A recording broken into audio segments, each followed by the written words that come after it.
With Phil stumbling drunkenly out of his bed, appearing in his head all the things he's wanting to be said. 19 minutes of Phil to Phil, with so much time to kill. He promised chill, but all he does instead is beg and show. The stream's online and straight away begins to whine, but always fine as long as Shazbin 9 and doesn't step out of line. His content's immature for all to endure like fresh manure, but I feel sure he ran shoot of feeling so insecure.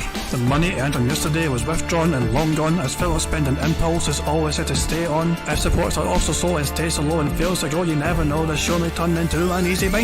Once kicked off across the board with charge to what because his code can be ignored, just how much DSP makes us feel so bored. To help us fight or sleep and try to keep alert to watch a creep who play bingo, but Phil will bitch and why his sheep are also cheap. While DSP is chasing green, we're seeing green across the screen as Phil's routine predictability rivals are so machine. It's not in burping, leaning ban, it matters not if battery fun, his child can't see if powers make him feel less of a man. Takes a drink and starts his like before launching into a bike, pretending different bills when truth is dead to buy a wrestling JPEG. Talks about his shitty life of call his cat and party life and all his strife of forgetting that it's unwell and they were rife. With drama he will react but isn't act, that is a fact as he rehearsed to be exact in how he felt he was attacked. Teaches nearly over and a win is in sight, with what to white despite Phil to light that tips were not white. We'll say alright it is okay and now it's time for Phil to play, but first he'll say that tips will help from being off the other day. And with those words we win again, it's never if but always when the game is won. Thanks to that we made it to the very end.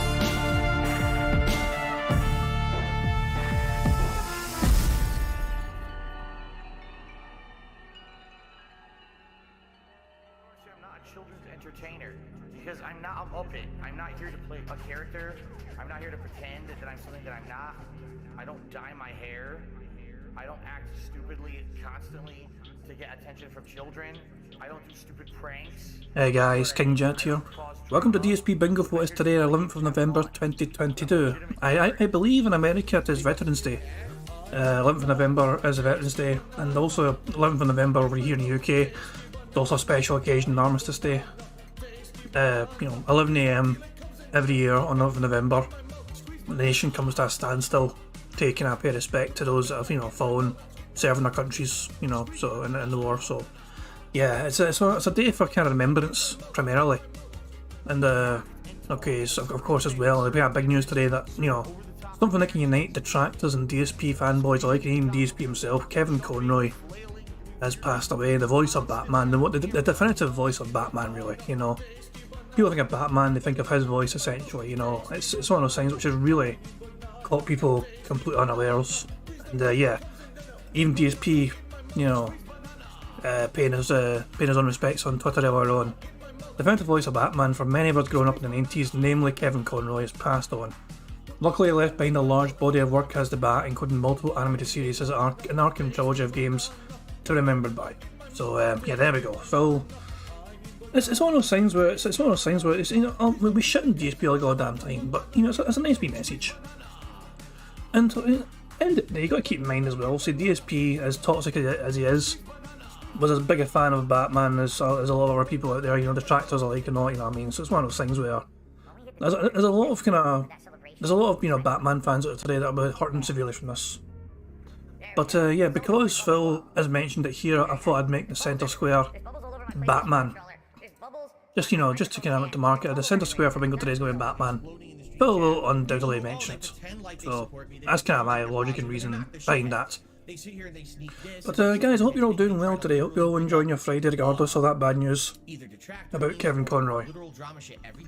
Oh yeah, Reviews Hot Paper USA, he did indeed say Happy Veterans Day, I think. What he said? We celebrate Veterans Day. I just want to have fun, man. So, today in the USA, we celebrate Veterans Day. Thank you to all who have served for your service.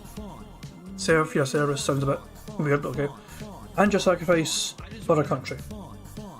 In the past, Phil got stick because he said Happy Veterans Day, and it's like, yeah, it's not really something you celebrate usually. It's just kind of, you gotta show respect to it. We don't just fucking celebrate it because it's a fucking party. Usually, anyway. But there you go. But yeah, the American Bank holiday of Veterans Day. It's fine. My job involves. I have to pay close attention to American Bank holidays because my job technically has a part of it which lies on that. It's like we're passing payments for like MasterCard stuff, and that relies on the American side of things as well. So my knowledge on American Bank holidays has to kind of be decent. Just to make sure there's not going to be a payment for this particular day because it's an American Bank holiday, for example. So yeah, there we go.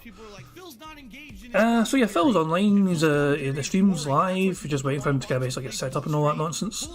And let's pick a card. Is this really loud to anyone else?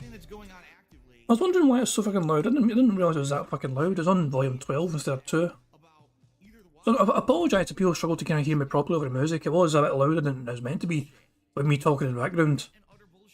I don't know why I didn't notice that earlier on. I was trying to fix another issue. The music wasn't playing before, so I had to fucking remind Windows Media Player, by the way, the music's there. I'll just fucking, throw all the music at you again, just so you know to fucking play the goddamn playlist.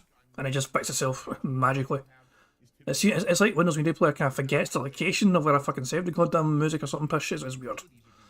It's very fucking weird. I need to fucking maybe change it or something in the future. Anyway guys, let us pick a bingo card for today, shall we?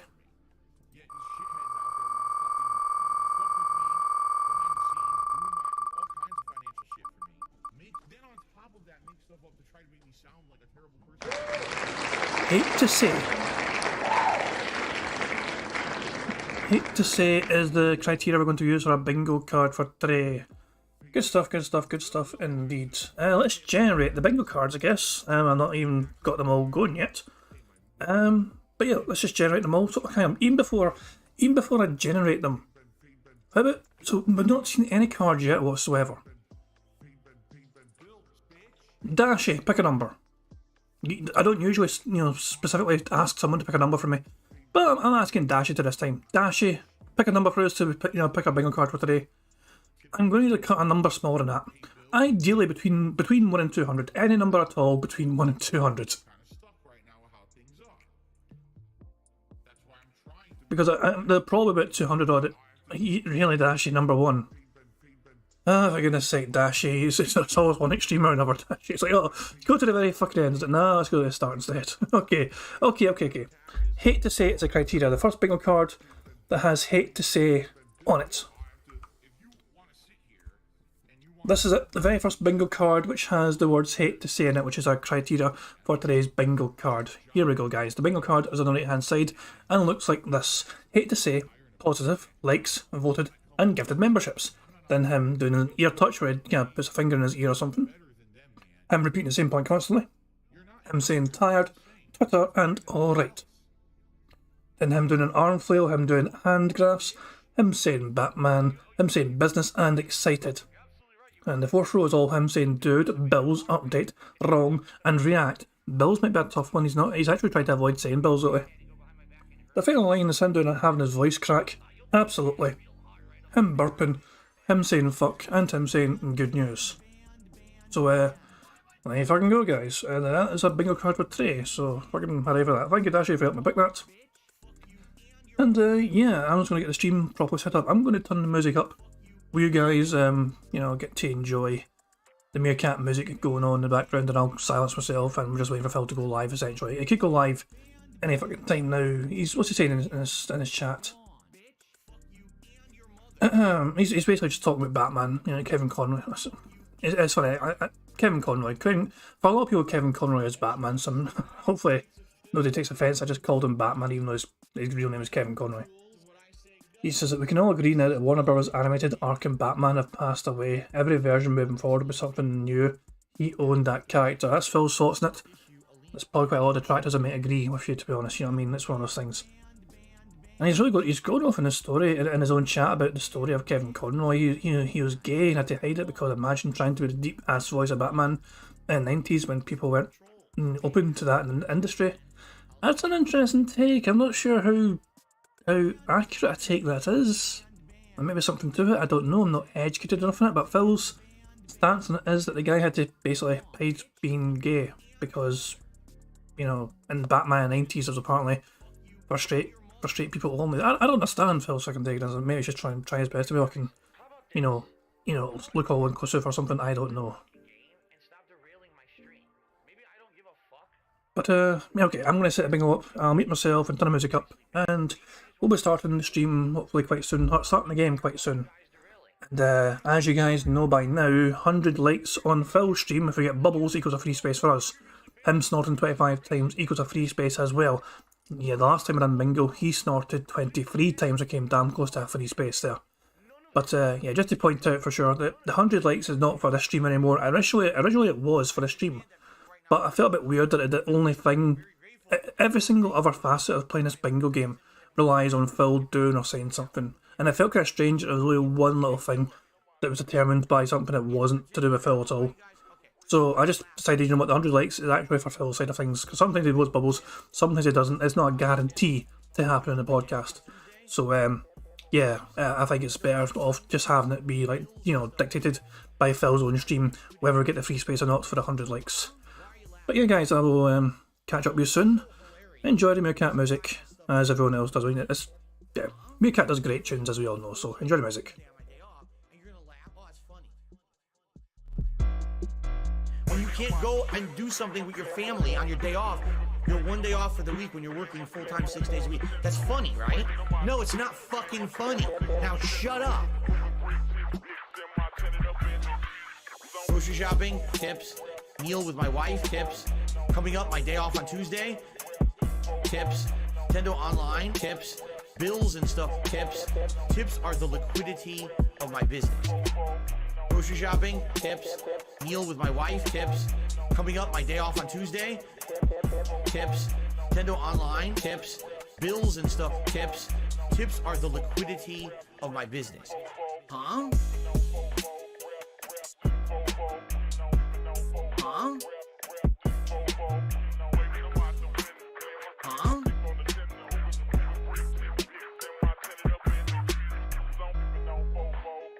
This one's for all my baby girls.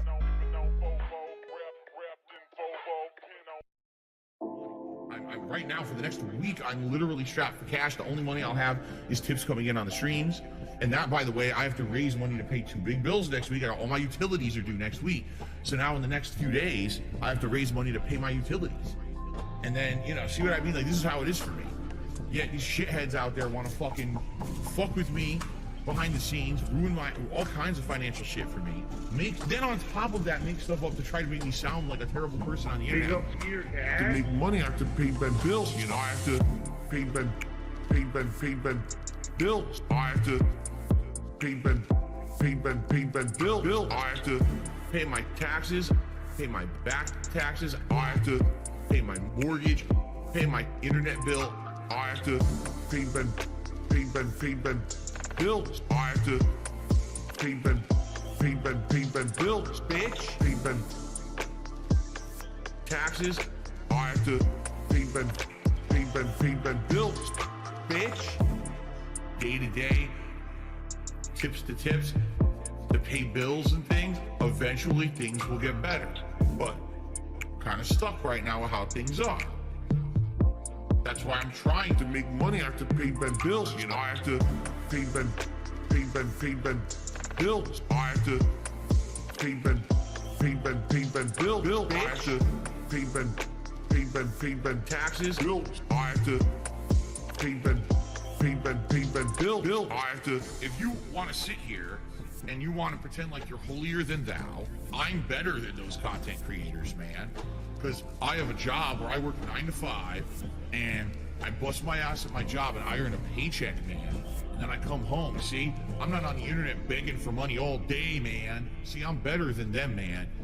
No, you're not any better. Everyone's the same. No one's better than anybody else. Get your ass out there and fucking work, bitch.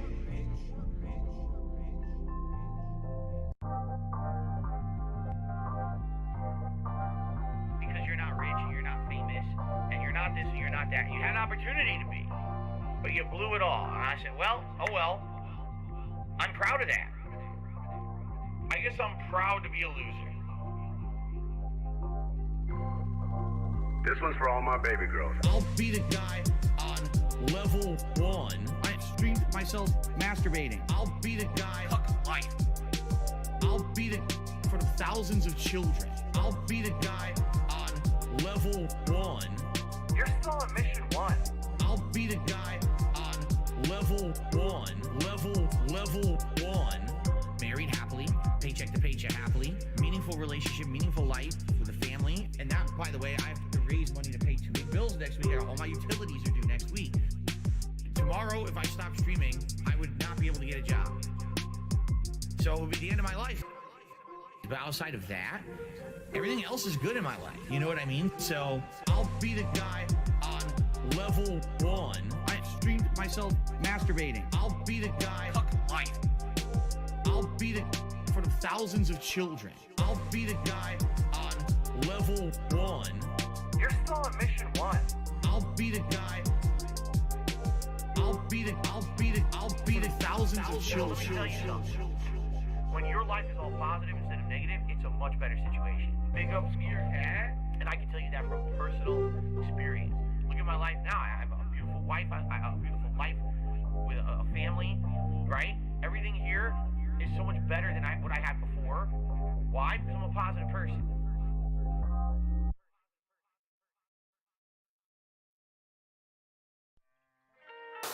Now, what does the sugar do in the sauce? Adds sweetness, adds a contrast. If you don't, it's all going to be tartness, and you won't have any It's going kind to be of sweetness acidity to from the sauce. tomatoes. Right, you'll have And then tart spice. and its acid and nothing else. All right. So now we got to stir all that in, and then we add our final ingredients, and then the meat. This one's for all my baby girls. Italian wife. Italian wife. Italian bills. Italian dark side fifth. Italian wife. Italian wife. Italian chill. Italian can't give her a pill. I'm half kind of European mix. European style, Asian fusion style. Tips. Greasy hair. Pasta once a week. Authentic style, Asian fusion style. Italian. Guess what else we're going to add? What? Sausage. Italian sausage. That's going to go in here too. I love sausage. Okay, guys. The stream is beginning now. The show is starting. You guys all know the job by now. Tag me in chat in case I miss anything on the cards. I sometimes miss things because I'm a dumb bastard. I can't help it. It is what it is, you know. Bug bingo mechanics, what I call it. But guys, 25 out of 25. One of you guys is going to win 25 quid tonight. Fingers crossed, we get a full house. We are due one, god damn it. We have been waiting so long for another one. We've had 3 so far ever. Hopefully tonight's a 4. Good luck, guys. Good morning, everyone, and welcome to the Level 1 podcast, where we're busy down where we're what? We're busy having fun down here on Level 1. I jumped ahead of myself. And I also forgot to turn on the Pac-Man Ghost. Pardon me for being unprepared and having many errors this morning. I'm a little upset. We'll talk about that in a moment. I think you guys probably know why if you've been following the news.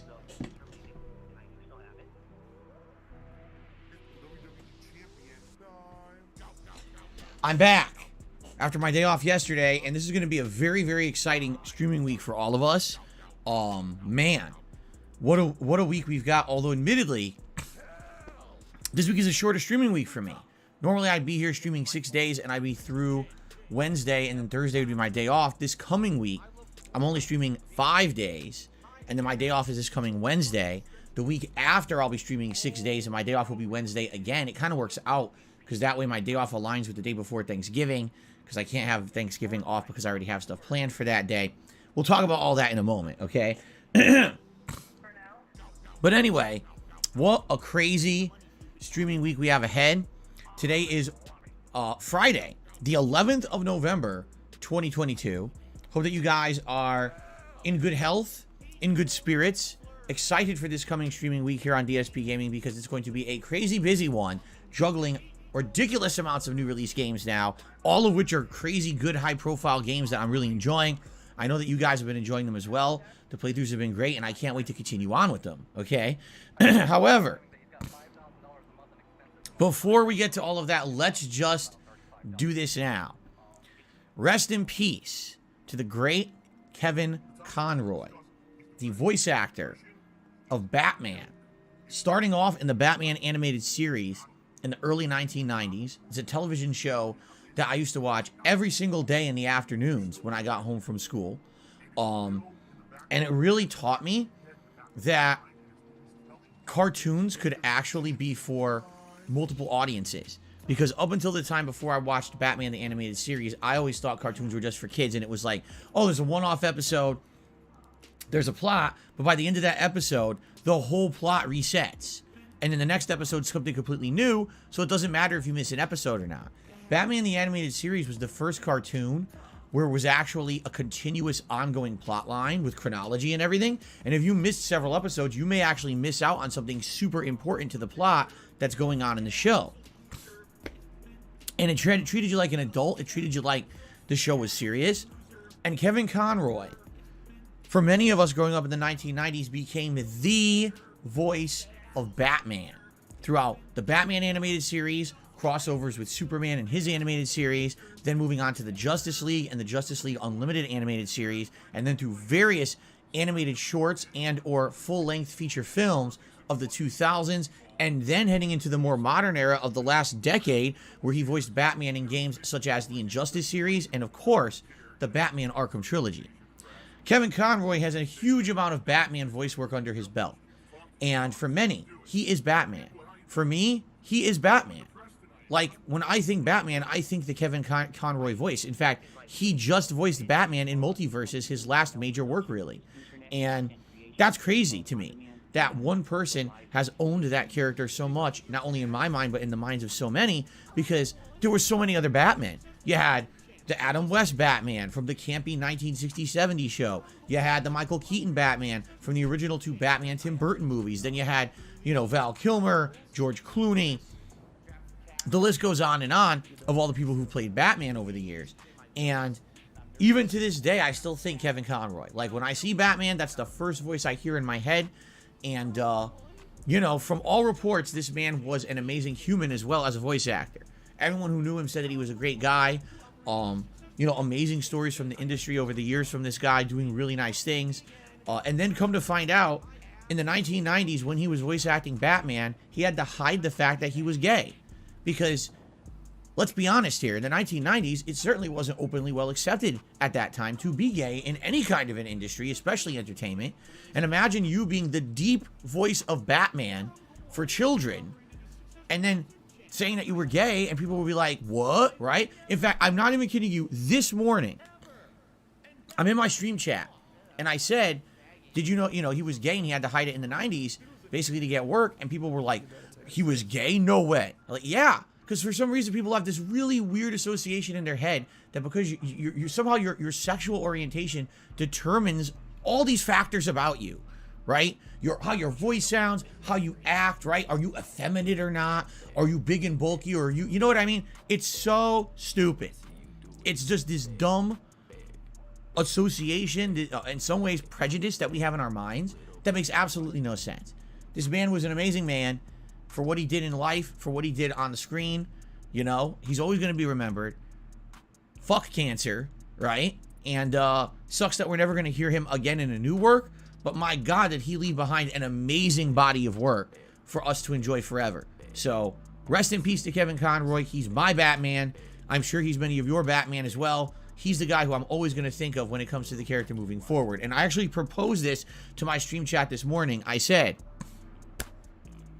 now what we need to do is basically retire that Batman. Meaning, Kevin Conroy is the 1990s animated Batman, and he's the Arkham Batman. That's Kevin Conroy. So now moving forward, let's do different Batman. Let's do different versions of Batman. If they're going to put Batman in a game, don't make him look like Arkham Batman, and don't let him look like the animated Batman, because let's say that was Kevin's Batman, right? Everyone else could be a new version of Batman. Hey, we have a million movie versions of Batman, so why can't we have other versions of Batman as well in video games and other media? We should.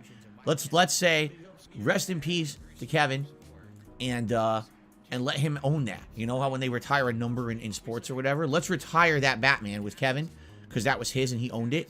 And let's have other people voice new versions of Batman moving forward. All right.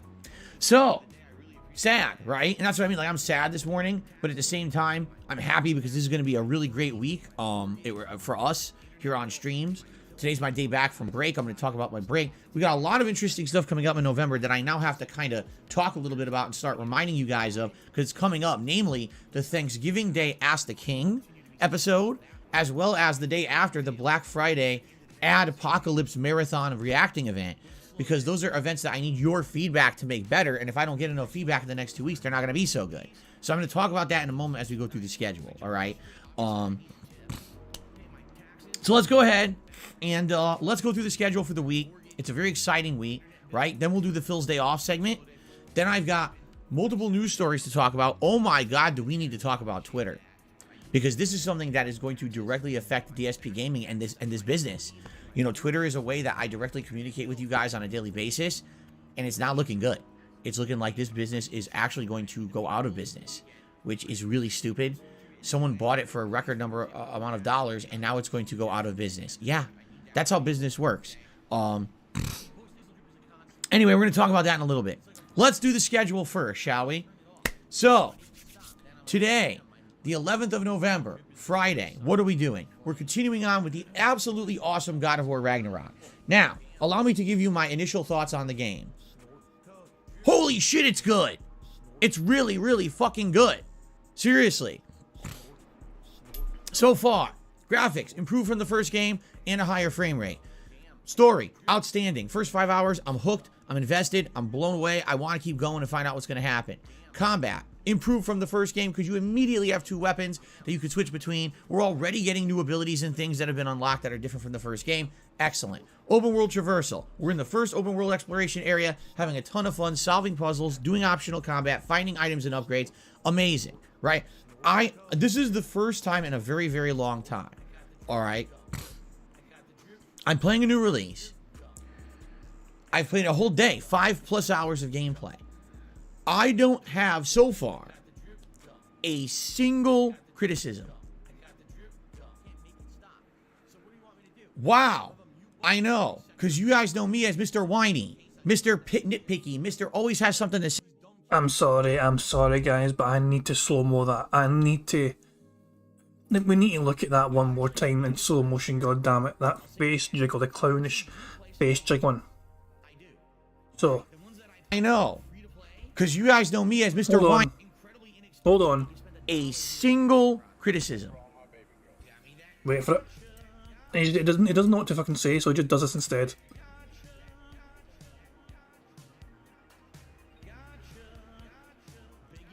Wow. What the hell? Jesus fucking Christ. I had to do it. I had to get a slow-mo out for that. I'm sorry, guys, but it had to be done. I know. Because you guys... I guess it would help if I fucking done it in normal speed again. You know what? I'm going 1.25. 1.25. Know me as Mr. Whiny, Mr. Nitpicky, Mr. Always has something to say, Mr. Holy shit, there's something wrong. This could be improved, you know? As of now, I don't have anything I can say that would be like, wow, this game has a shortcoming or this could be better. Everything is good in my opinion. And we're only 5 hours in. This is going to be a wild ride. Everyone's saying minimum 50 hours. Most people will be playing it for 60 to 70 hours as they do side content. So we've got a long, long way ahead of us, all right? But, holy shit, I don't think I've played a game in many years where after playing it, I have absolutely no suggestions for improvement at this point. I think everything is perfect so far. So far. But, you know, I'm going to find something. Don't worry. No game is perfect. Right? I'm going to nitpick something. Maybe it'll be that Kratos has an extra hair going this way off his beard or something. We're going to find something. But so far, so good. And so I am so pumped to play 3 more hours of God of War Ragnarok with you all right now after this podcast ends. Now, a few things that I would like to say. Okay? Here's the deal. I know for a fact that many people stayed away from my streams on Wednesday because they did not want to be spoiled on this game. People outright told me, hey, Phil, I'm not going to be watching your launch day coverage of God of War Ragnarok on stream because I don't want to be spoiled. I'm playing it myself. That I completely and utterly understand. Everyone wanted to play this game at face value. No one wanted to have the initial gameplay spoiled. I totally am in line with that. I totally understand why. I get it. All right? But for those of you who were actually here on Wednesday, thanks, because there was still a significant amount of people. Yeah, the first stream did pretty good.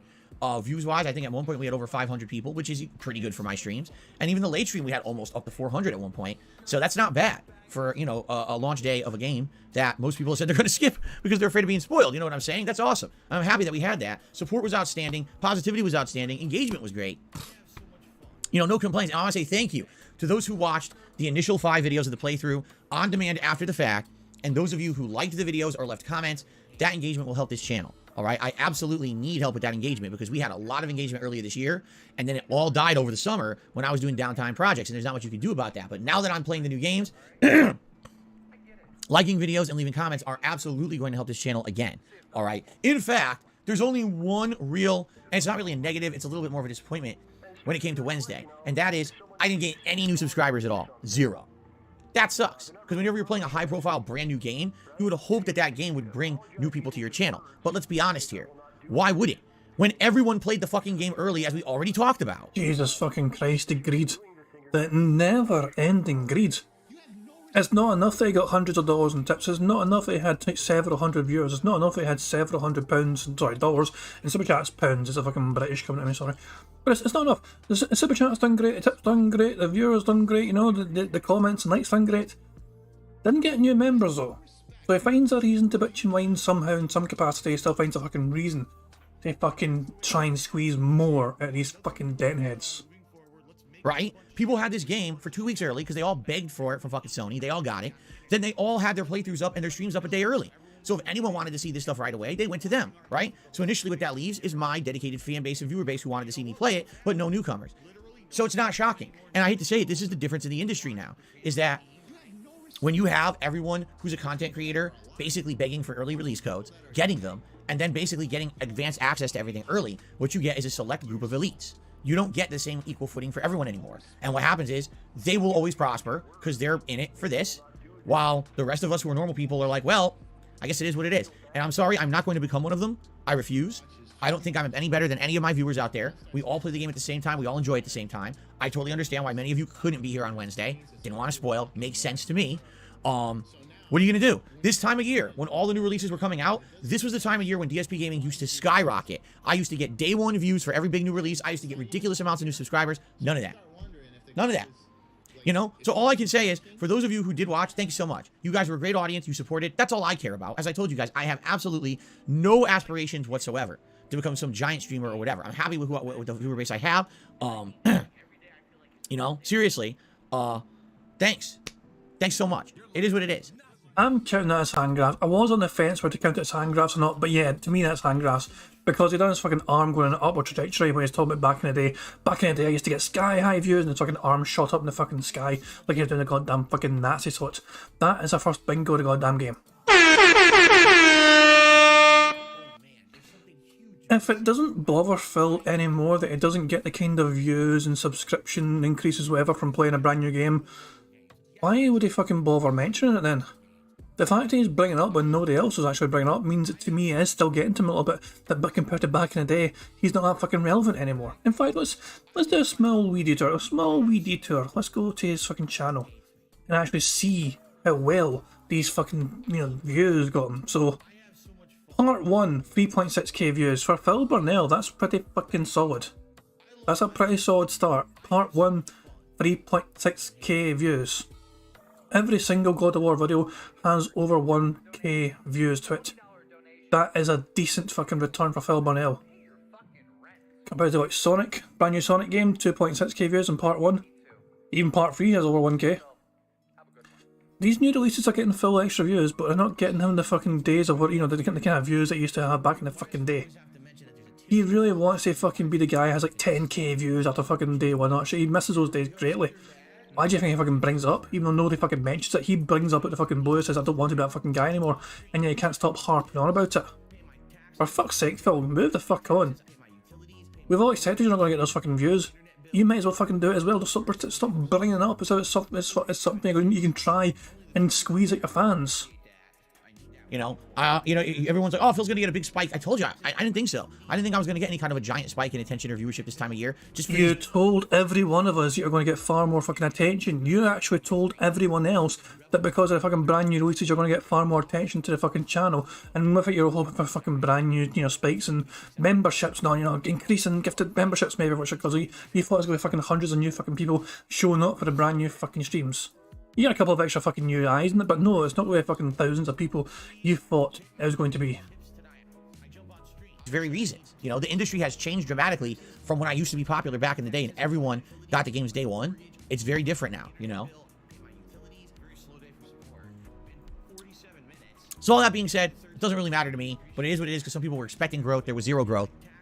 What are you going to do? I enjoy the game so far. I even did a highlight on my day off. It was the God of War Ragnarok Jingle Bells musical special, where in the first few minutes of the game, I started singing my version of Jingle Bells, and somehow the wolves in the game were musically attuned to what I was singing. I did not intend that. It just happened randomly. So I made a pretty cool short of it. Money, oh, money, yeah, yeah. Money. Thank you very much for a tip from IP2, who says he said he loves Gears of... what the fuck? He says he loves God of War. I almost said Gears of War, for fuck's sake. He said he loves God of War. Now, I bet later in the game he'll insult the devs, says it's bugged and no buttons work. He might do. It's possible that Phil will bring it up. I have heard a couple of interesting comments about how God of War gets a little bit kind of repetitive, kind of. Like, it's one of those things where obviously at the start of the game, or Phil's at the start of the game, and he's enjoying it, and I've heard a lot of very positive things about the game.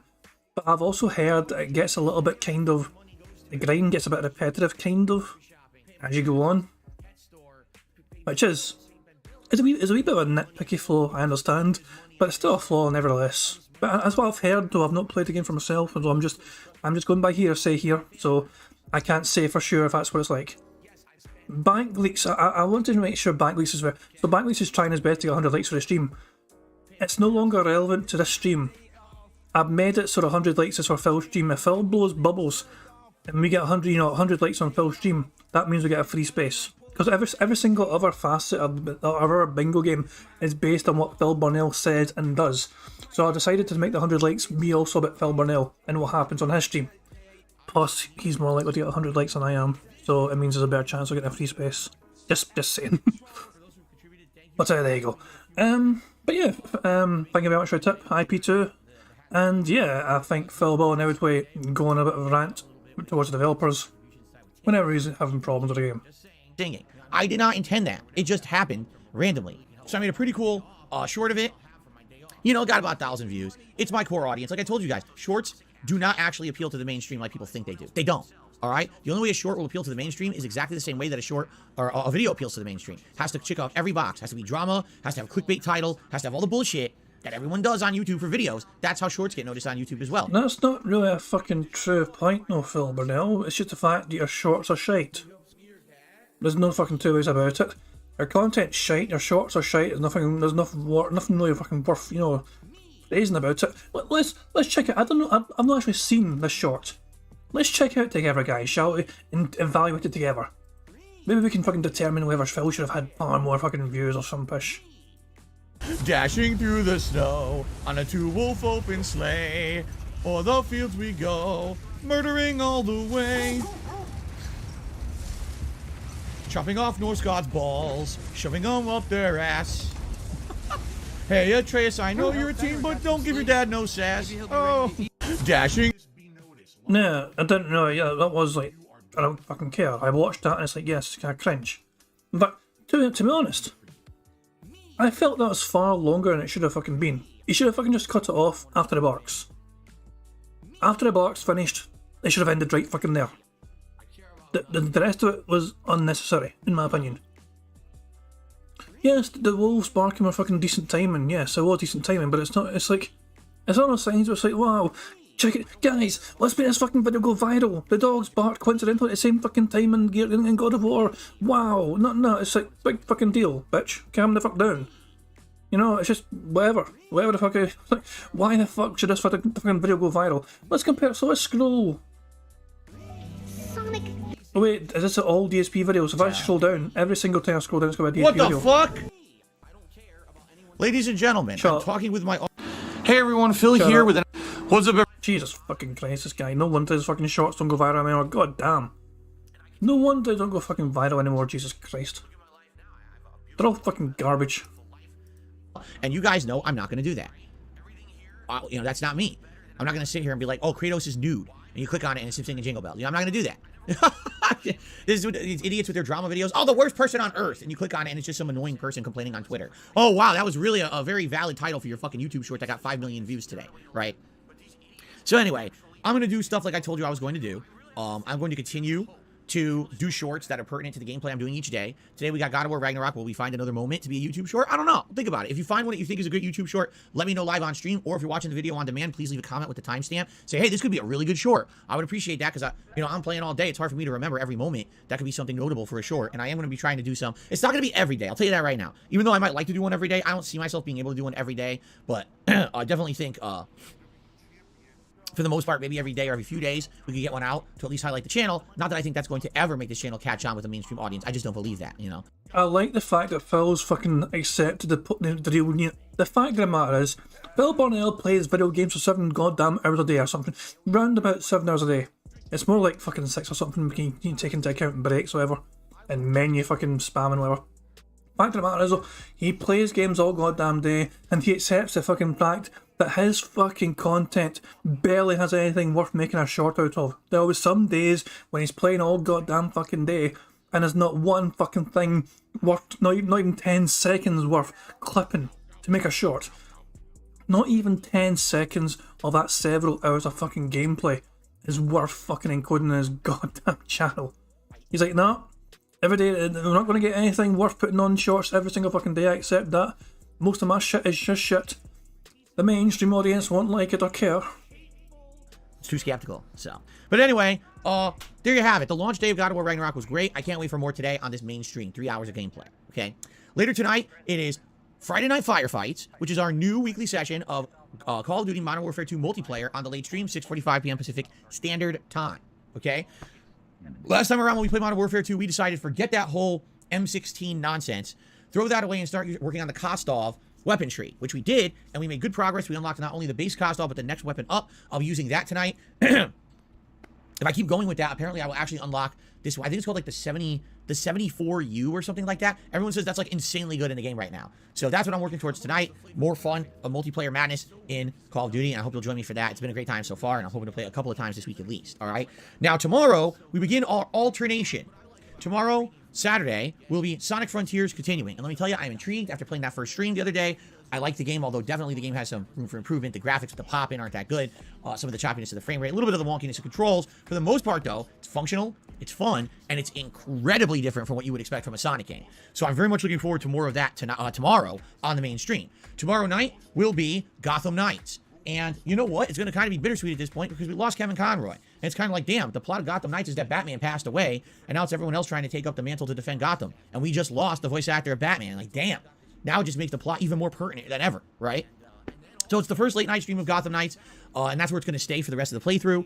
We're going to continue on with the main plot. That's our focus, is to try to continue with the main plot and get advancement there, because once we do that, then we can get enough levels to take on the final side mission, which is Clayface, and then we can finish the game. So we're more than halfway through the game at this point. I'm still enjoying it a lot. I hope you'll join me Saturday night for more of that. Then on Sunday, more God of War Ragnarok, and Sunday night will be our one chill stream for the week, which will be Disney Dreamlight Valley. Yes, I am going to do one Disney Dreamlight Valley stream this week, Sunday night, on the late stream, okay? Monday, more Sonic Frontiers paired with more Modern Warfare 2 multiplayer. Tuesday, more God of War Ragnarok paired with more Gotham Knights. And that is the streaming week, because like I said, I am not here on Wednesday. That is my actual day off this week. You know, to make up, well, because you want to know the truth is I have appointments. And it's kind of annoying at this point, because appointments have become harder and harder to come by. For some very weird reason. I don't really know why, but it's a lot harder. It is. It's a lot harder to get appointments these days. So I had to make an appointment on a Wednesday rather than my normal day off on a Thursday, and then I aligned another appointment with the same day, so that way I'd have multiple appointments overlapping on the day off. So that's why I'm only here 5 streaming days this week, okay? Now, if you can believe it, just think about this. Am I going to beat Sonic Frontiers, or God of War Ragnarok, or even Gotham Knights this week? Probably not, okay? Guess what? We got 2 new releases coming out on Friday the 18th, 1 week from today. We have 2 new releases. We got The Devil in Me, the latest game from the Dark Pictures anthology, and we got Pokemon Scarlet and Violet. Man, I don't know. I don't know how we're going to do this. And if you want to know the truth, I think we might have to delay Pokemon. I don't see how we're going to do it. Until we at least start beating other games. Like, until maybe when we beat Gotham Knights, then I can look to put Pokemon into the mix. But I don't see how we're going to be doing Pokemon right now. You know how long Pokemon is, right? So what I'm kind of thinking is that Pokemon may have to, you know, have to be held off on. I definitely want to do The Devil in Me. Absolutely, I do. Those are games that, these Dark Pictures franchise, we've enjoyed every year for the past 4 years. They've been great games. They're always a good staple of my, you know, late year content. And I absolutely, positively want for the Dark Pictures anthology, Devil in Me. But As for Pokemon, man, I just don't see how in the holy hell am I going to start playing a 40 to 50 hour RPG when I got all these other games going on, right? So I hate to say it, but I think that, you know, we're looking at games like Mario plus Rabbids, Pokemon. Apparently there's a Need for Speed game coming out. These might have to be games that get held for later. And maybe when things calm down, say in like the first to second weeks of December, and finally the releases are starting to wind down, then maybe we can look to start up those playthroughs. At this point, I just don't see how in the holy hell I'm going to be playing Pokemon at this rate. You know, already I've skipped the Atari 50th Anniversary Collection. That came out today. I'm not doing that. And Goat Sim 3 also comes out next week, and I'm not doing that. You know what I'm saying? So, what I would think we should do, take all these games now that are coming out that are like, man, there's no way I could fit them in now, and hold them off for a later date, probably December, January, when things are much slower for games and we can play them then. That's what I'm thinking, okay? Now, a week after The Devil in Me, not even, 4 days after The Devil in Me, we have Evil West. So here's what I'm going to say, all right? I'm going to do my absolute best to try to cover all these games for you guys. But you know that basically ones that come first get priority. So Sonic Frontiers, you know, obviously God of War. These are games that are going to get priority because they came out first. And I'm going to keep playing those if I'm enjoying them. Gotham Knights I like. That's been turned into a late night stream. And that being said, I think that will be done sooner rather than later. Maybe another 3-4 streams that'll be done. Then maybe we can add something else to the mix. But we'll see as we take these on. All right, we'll see what we can do, what we can't do, what we can fit in the schedule. What I would say is, guys, if you want to help out directly right now with the cost of all these games coming out, you absolutely can. It's very simple. You can email me at darksidephil@hotmail.com, and you can include a code for digital credits for any of the networks. So, for example, The Devil in Me, I could play either on PlayStation Network or on Xbox Live. It doesn't really matter if I play it on my PS5 or my Xbox Series X. So credits for either would help right now to afford the game. I think Evil West is cross-platform as well. So that doesn't matter. That would help. Nintendo Network credits, your Nintendo Store would help for Pokemon. I think Callisto Protocol also is cross-platform, right? Like most of these games these days are all cross-platform now. So it doesn't really matter in that regard. If you just wanted to help, you could email me and shoot me a code for any of the digital credits for any network. That would really help to defray the cost of this ridiculous amount of games coming out. By the way, December doesn't even slow down. You got Midnight Suns, Callisto Protocol, Final Fantasy VII, Crisis Core Reunion, and all this stuff. Like, geez. So, it is what it is, all right? Let's do our best. I will absolutely do my best. Now, coming up later this month, we have other events going on as well, all right? So this is where I have to talk about Thanksgiving and the day after. So coming up on Thanksgiving, which is the 23rd, I believe it's November 23rd. No, I got that wrong. Thursday, November 24th. That's less than 2 weeks from today, is Thanksgiving in the United States. That is our national holiday to basically give thanks for everything that we have in life, okay? I will be here on Thanksgiving, but in limited capacity. I will only be here for one stream. It'll be the earlier stream, so I'll do a Level 1 podcast, Thanksgiving special, and then we're going to do Holiday Ask the King, where I'm going to answer your questions live here on the show. But here's the thing. In order for that show to be good, you have to ask me questions. Okay? So first of all, please type !Ask the King into the stream chat. What you will see there is a link where you can post up your questions on my forums on my website, dspgaming.com. All right? Please do so. The more questions posted up, the better Ask the King will be. However, as of right now, I'm actually going to do a members-only thread on the community tab of this channel where members exclusively will be able to ask me their questions for the show, and members will get very high priority to get their questions answered. The last 2 episodes of Ask the King, almost all the questions I answered were member questions, okay? So we're going to do that right now. Main channel page of DSP Gaming, all right? Community tab. Here it is. Visibility. All channel members. Attention, members of DSP Gaming. This is the post to which you can... Oops, that's not a W. To which you can respond and post up your questions for the upcoming Thanksgiving Day special of Ask the King. Your questions get huge priority to be answered on the show, so please post up. Good luck and see you on Thanksgiving. There we go. So I'm posting that up right now. If you are a channel member, please go to the community tab of DSP Gaming. Please check out that members only thread. Please respond with your questions for the show. Again, the more questions I get, the better the show will be. I reserve Ask the King every other month to exclusively answer your questions. That's the whole point of the show. I actually really enjoy doing this.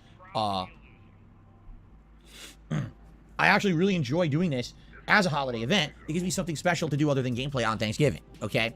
So that's my only event on Thanksgiving, the 24th of November. The second half of the day, I'm going to be spending with my family. In fact, as we talk about Phil's day off, I'm going to tell you a little bit about what we're going to be doing for Thanksgiving dinner this year. It's a little different than usual. We're going to talk about that. And then I'll be back the next day, Friday, November 25th. And that day is going to be a special marathon event, a celebration, as they say. It's going to be DSP's Black Friday Ad-Apocalypse Spectacular, where I am going to watch advertisements from the 1980s, 90s, and first half of the 2000s, both domestic and international, that you guys are nominating right now on this channel. All right, already I can tell you dozens of nominations have been made of things for me to watch back, including things that look like movies, television shows, products like games, but also toys, food, all kinds of stuff, fast food ads, really good stuff. And this is going to add up to be something great. Now, here's the thing. I need you guys to continue to nominate. We have about 2 weeks left until this event happens, okay? The more nominations we get, the better this show will be, and it's going to be a really special thing. I've never done the likes of this before, and I think it's going to be super good, all right? But I need more things to be nominated. So how can you nominate? Type !Ad-Apocalypse into the stream chat right now, and the link will pop up, by which you can click on. It takes you right to that thread where you can post them up. It is a thread that's right on the main channel page here of DSP Gaming. We posted it up less than a week ago, okay? So I hope you will. And if you haven't, please check it out and please do. What I'm going to do is probably just a few days before Black Friday, I'm going to be going through all the things you guys nominated and creating a running playlist. I'll create my own private playlist on YouTube of all of these ads, all right? So here's the criteria. Number one, the advertisements have to be on YouTube, okay? So essentially, if they're on YouTube and a bajillion people have watched them already, they're going to be safe to watch on my channel. That's number one. Number two, they have to be from the 80s, the 90s, or the first half of the 2000s. Why? Because those are old enough that no one's going to really care if anyone watches them. I can't watch ads from the last 10, 15, 20 years because those could still be active ad campaigns and things that people care about. You get in trouble. But as for things that are older like this, it'll be considered fair use because they're not out in circulation anymore, and it's more of a retro vibe to watch them back and commentate on them, you see? So those are really the only two criteria. The only thing is, please don't be posting up, oh, you know, here's an ad for a movie, and it's a full-on movie trailer. That I can't do. You want to know why? Because sadly, full-on movie trailers still get issue on YouTube for copyright. You know, if we're talking like a quick placement of something that's an ad for a TV show or a movie that's a quick run fast on as an ad on TV, that's one thing, but not the official giant movie trailer that you would never see on TV. You see what I'm saying? See the difference here? Has to be an active ad. So, thanks to all of you who've already nominated stuff. By the way, someone said, what about 70s ads? Yeah, if you wanted to do ads from the 1970s, I think we could go back that far too. That's before my time. I was born in 1982, but I'd be happy to react to even older shit if it's funny. You know what I mean? I'd be, hey, daddy, oh, you want to have a Coke? You know, like, geez, the fuck is that? And absolutely yes, because Screeching Cantus just asked this, are public service announcements eligible? Absolutely, because you want to know what? Public service announcements are advertisements. They're just not advertisements for a product you can buy, but they're still advertising something, right? So yes, please. Absolutely. PSAs are welcomed and are warranted, and I want those. I think those would be funny, okay? Okay, so please, post up. You'll see the link. By the way, if you're watching this on demand, you're like, oh, I'm not on stream. I can't see the link. There is a post on the community tab of DSP Gaming. It's about a week old at this point. You got to scroll down to find it. It's easier to be on stream and type in the command to find it. But I need as many nominations as possible. At first, there was a ton. Then it slowed down. I get maybe like one a day, if that. I need more. I need at least a few dozen to go through for this show for us to have something to do all day. So I really hope that you guys will nominate stuff if you haven't yet, okay? Please do. All right, so 2 special events coming up this month that I'm very excited for. And of course, I should direct our attention to our goal right here of 1,025 members that we're trying to hit by the end of the month. And if we hit that at any point during the month of November, we're unlocking the Christmas Marathon. This is something I do annually, and you guys really seem to enjoy. I love it. It's one of my favorite things to do all year. Number one, I dress up in holiday attire. Christmas sweaters, t-shirts, various holiday-themed hats. It's a really special time of the year. That's number one. Number two, it's the only time of the year that I drink on my stream. I actually have liquor, like flavored whiskeys, eggnog, all kinds of stuff. And it's usually a great time because I get a little buzz while we play. And what am I playing? Games that you guys nominate and vote on. All right, with members having priority to nominate games, just like we just did in the... It said vote on, that counts. We're counting that as a bingo.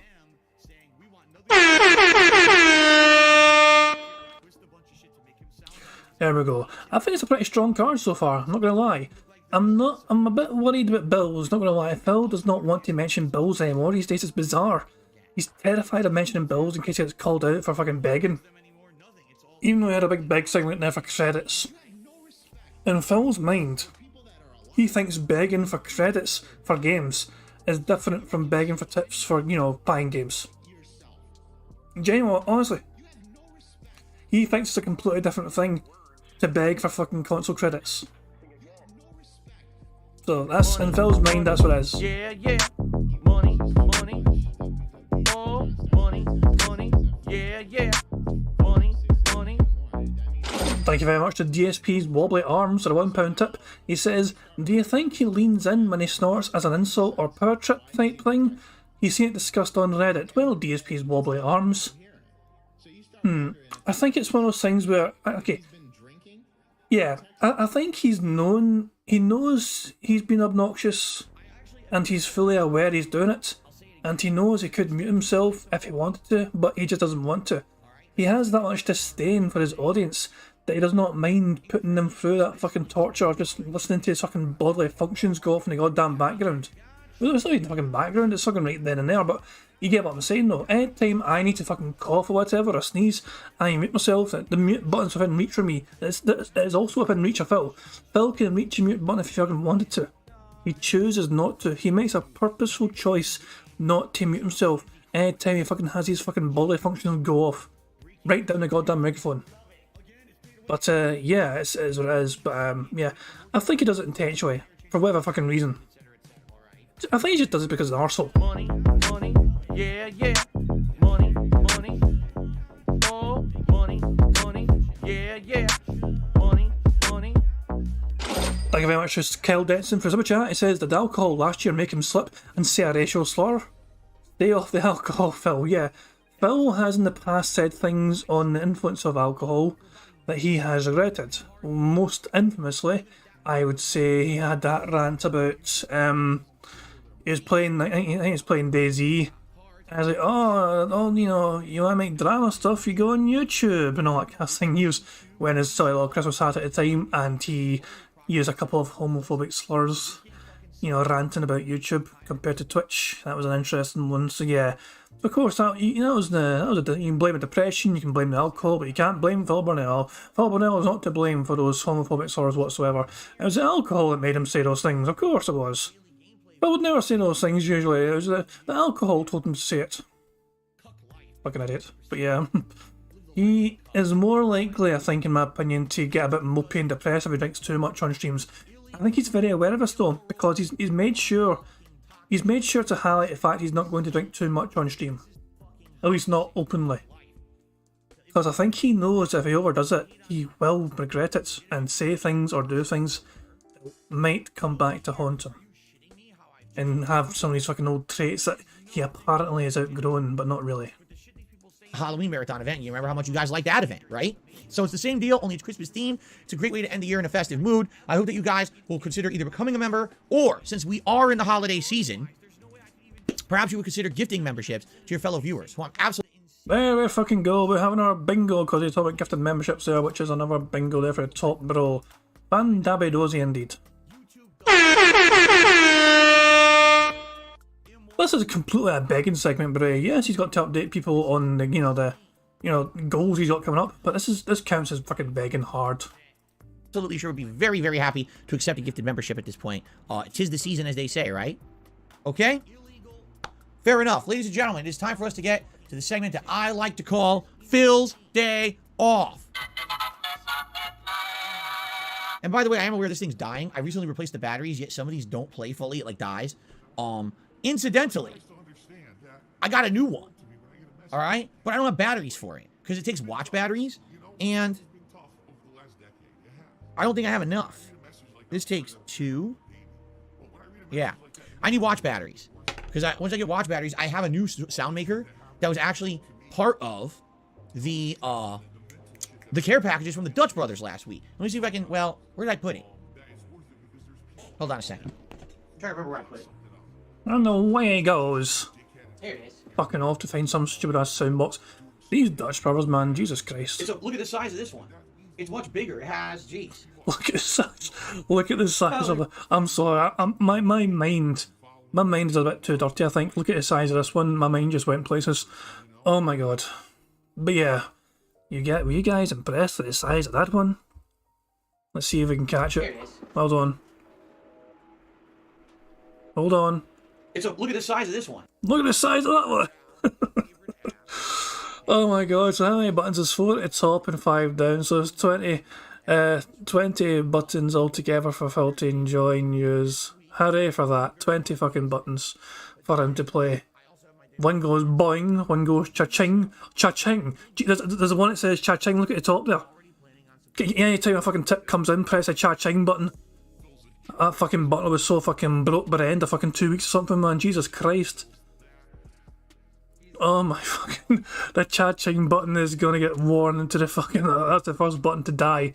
I'm calling it now, that'll be the first fucking button to die, the cha-ching button. It's much bigger. It has... Jeez. Oh, let me read this.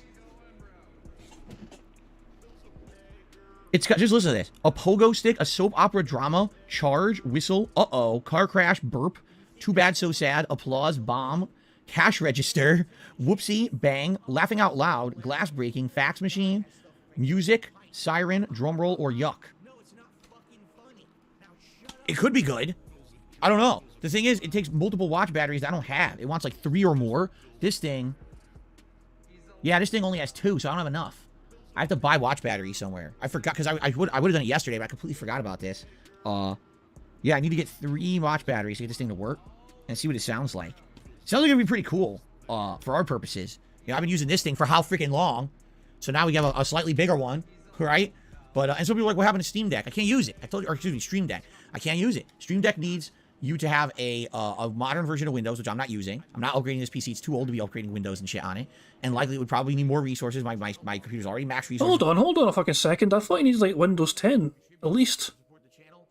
I thought Stream Deck would work with Windows 10 and beyond. Am I wrong? Because I thought he was updated to Windows 10. I thought I didn't... I might be very wrong here. But I thought the whole... Is it Windows 10? So Phil is actually... So we thought... So the general... I remember the other day, by the way, Prophet was in disagreement with somebody in Steam chat here. That, you know, what version of Windows is. So, hang on. Okay, Prophet says here, his Elgato Mini will support Windows 7, 8, 10, 11. So the Elgato Mini will support Windows 7, 8, 10 and 11. Phil could conceivably use it because there's no way Phil's fucking on a version of Windows that's before Windows 7. I refuse to fucking believe that. Before Windows 7, what was it, Vista? Was Vista before 7? I think it was. The cursed version of Windows was Windows Vista. But, yeah, I mean, it's one of those things where Phil is just assuming it won't work, I guess. I'm not sure if he's even tried properly or whatever, but... yeah, it's... according to Phil, he can't use it. It's too old to be upgrading Windows and shit on it. And likely it would probably need more resources. My computer's already max resources, what I'm streaming. I can't do anything new. Hold on a second. Coincidentally, did he say upgrade or update? You to have a modern version of Windows, which I'm not using. I'm not upgrading this PC. It's too old to be upgrading. Okay, he said upgrading, so it doesn't count. I wasn't sure whether to take update or not, but nah. He said upgrading. Creating Windows and shit on it. And likely it would probably need more resources. My computer's already max resources, what I'm streaming. I can't do anything new. So we're stuck. And eventually when I upgrade my setup, absolutely. Then maybe I could program my Stream Deck and actually use it here to do things like that. But I can't do that. So, you know, we do silly things like this instead. But I need batteries. So I gotta get them. And I don't have them. When I get them, we'll try this out on stream. We'll see what all these sounds are. It's like 20. Crazy amount of sounds, okay? Anyway.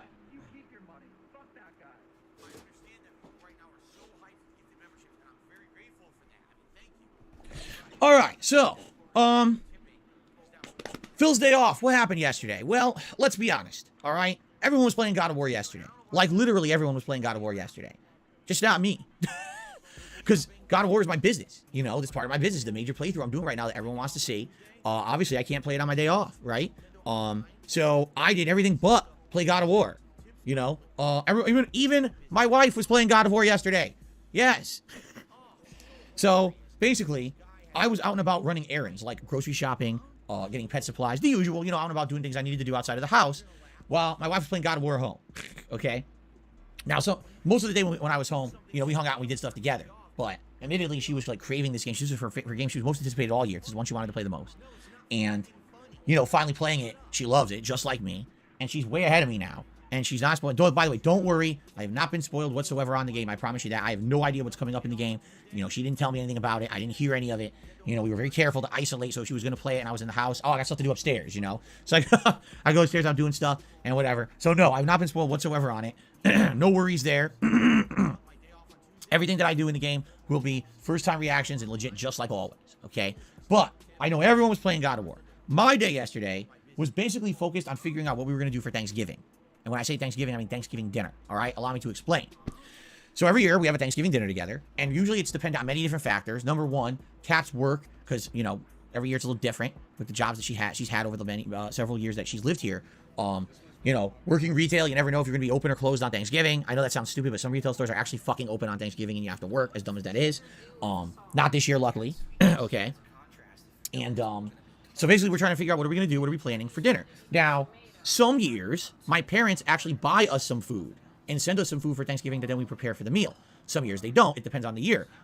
Some years they'll literally buy us the entire meal. So we'll get some kind of a turkey thing. We'll get a bunch of sides. We'll get everything. And then really we just have to fill in the odds and ends.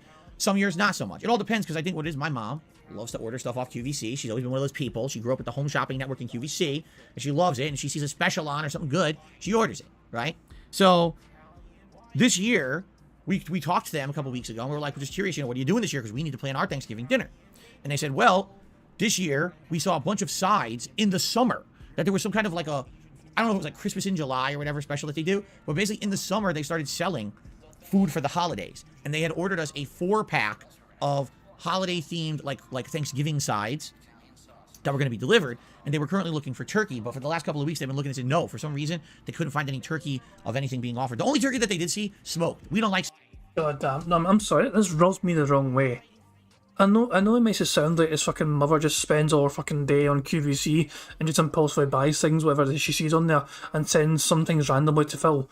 But him calling him up a couple weeks ago and saying, "Guy, by the way, what's the plan for Thanksgiving?" It makes it fucking seem like they're fully expecting and waiting for something to be given to them. And it's one of those fucking things where it's like, it comes across as just fucking, it's a weird fucking begment toward his own fucking parents to feed him for his Thanksgiving. The only thing they don't fucking have to do is fucking cook the goddamn food. All Phil needs to do is fucking prepare the food himself. But all the ingredients and all the fucking things and all the trimmings were sent to him apparently. It just rubs me the wrong way, what completely, that Phil just, you know, that's the only reason he'll contact his fucking parents. He's like, you know, expecting the fucking handout, waiting for the fucking handout to come. As Prophet says, waiting for the handout, yeah. But yeah, it just rubs me the wrong fucking way. I know parents, mothers especially, and I'm not trying to be stereotypical here, but it's natural for a mammy to want to look after her bairns, to kind of put a Scottish twist on it, whatever, you know, they're always going to fucking want to make sure their kids are alright, which is a natural thing for a parent to do anyway, you know what I mean, but also make sure they're eating okay as well, and all shit, you know, but yeah, it's one of those things where Phil calling him up specifically to ask about what's happening, but this kind of thing just rubs me a bit fucking wrong. As like, he's just a wee greedy little fuck boy, just waiting for his fucking parents to bail him out of it, having any responsibility to try and take care of sourcing the things he needs for this special occasion. Smoked turkey, you know, we like oven roasted or stuffed. The smoked, you know, smoked meat is good, but it's not something that you want a bunch of. And one year we did have a smoked style turkey and we didn't like it. We ate just a little bit of it and we ate everything else. We're like, it's too smoky, like too much flavor, right? So basically, we don't like that, and that's all they really had this year, from what my parents are telling us. So we said, nah, please don't get the smoked turkey. We like anything but smoked. So they didn't have anything. So they ordered us the sides, and the sides were going to be delivered this week. We were going to get the sides, see what they were, and then based on what we got, determine what else do we need to do to finish the meal. And we were actually going to go shopping for it yesterday. Why yesterday? 2 weeks ahead of time for Thanksgiving? Because we're smart. Right now, if you go out and you buy things for Thanksgiving dinner, you'll have them fine, no problems. You get them ahead of time, you freeze them, thaw them out the day or two before, you're good. Okay? But sadly, what people do is they fucking wait till last minute, and they're rushing out there that week of Thanksgiving trying to buy shit. Good luck. Good luck finding stuff. You have people killing each other in the stores for it. It's stupid. We like getting everything early, okay? So, the sides usually arrive around now. And the other day, we were told, oh, it's coming. It's going to arrive today, okay? So, the box arrives, and immediately I know something is different. The box is a giant brown cardboard box. Now, here's why this is weird. We're getting frozen food delivered. And we've had this delivered many years in the past, straight from QVC every year. And those years when it was delivered, it always showed up in a big styrofoam, very like a cube, like a big styrofoam cube that's then shrink wrapped, and that's how they ship it, just like that. And inside this giant styrofoam cube, it pops open, and there's dry ice inside that keeps all the food super cold, and you put it right out of there into your freezer so it stays frozen until the holidays. Okay? Why are we getting a cardboard box? This is weird. Something's up. Okay? So we bring this giant cardboard box into our house. We open it up, and our jaw drops. Inside of the cardboard box was that styrofoam shipping cube that normally would have just been shipped as is and shrink wrapped. However, half of the fucking cube is missing. The cube has been smashed physically against something so hard that it broke half of the cube off into pieces. They removed the pieces. Listen to this. They removed the pieces that were broken. 3 out of the 4 sides that were supposed to be inside of this thing were missing. So apparently they just fell out somewhere. Okay? The dry ice that was supposed to be in the box was completely evaporated and gone. The only thing that was left in the box was one of the 4 sides, a 4-cheese mac and cheese that was completely fucking oozing, melted, disgusting, soggy, gross. And they fucking delivered it to our house like that. As if this is what you ordered. Like, what the fuck? Now, the thing is, we're staring at it and we're like, we know that when QVC ships this, it's intact in the box, shrink wrapped. It's always been like that. So what this tells you is that it's the shipping company. They paid a shipping company to ship it. Someone at the shipping company dropped it and broke it, lost all the ingredients or the insides and said, fuck it, I don't want to report it because then I might get in trouble. Instead, I'm going to try to make it fixed. So they just wrapped it in tape, right? And threw it in a fucking cardboard box and shipped it again as if nothing had happened. Wow. We've got some really nice people working these days, don't we? You know? Like, wow, that's fucked up, right? So it arrived like that. I immediately called my parents. And of course, my parents are like, oh, so you got a call. I'm like, me? I didn't buy it. It's like, I don't have your information. I don't know what card you use. I have zero power to argue with this company.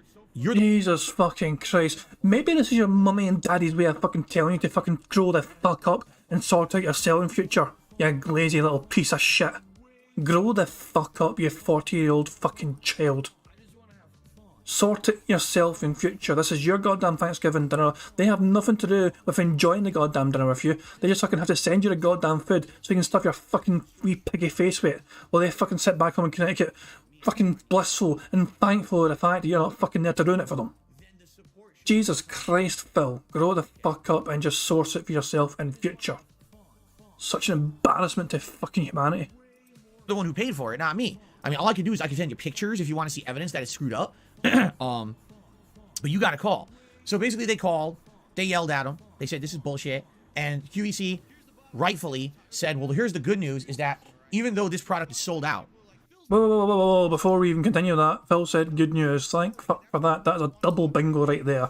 Diagonal line from top left to bottom right as well as the far right column.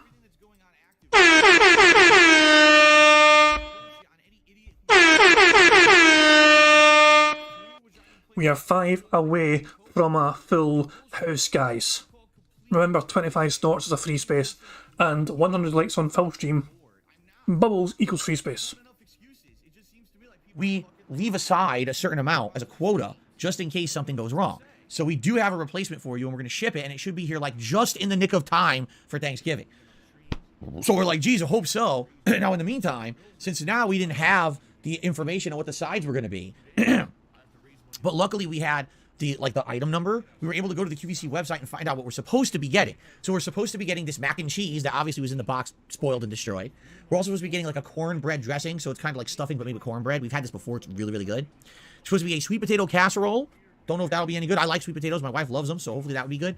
And oh, potatoes au gratin. For those who don't know, what a fucking surprise. Cat loves fucking potatoes. Who would have fucking guessed that Cat, the fucking potato loving horse, would love fucking potatoes? That's a fucking news. That's a brand new fucking breaking news to me. Cat, the fucking potato loving horse, loves fucking sweet potatoes. My wife loves them, so hopefully that would be good.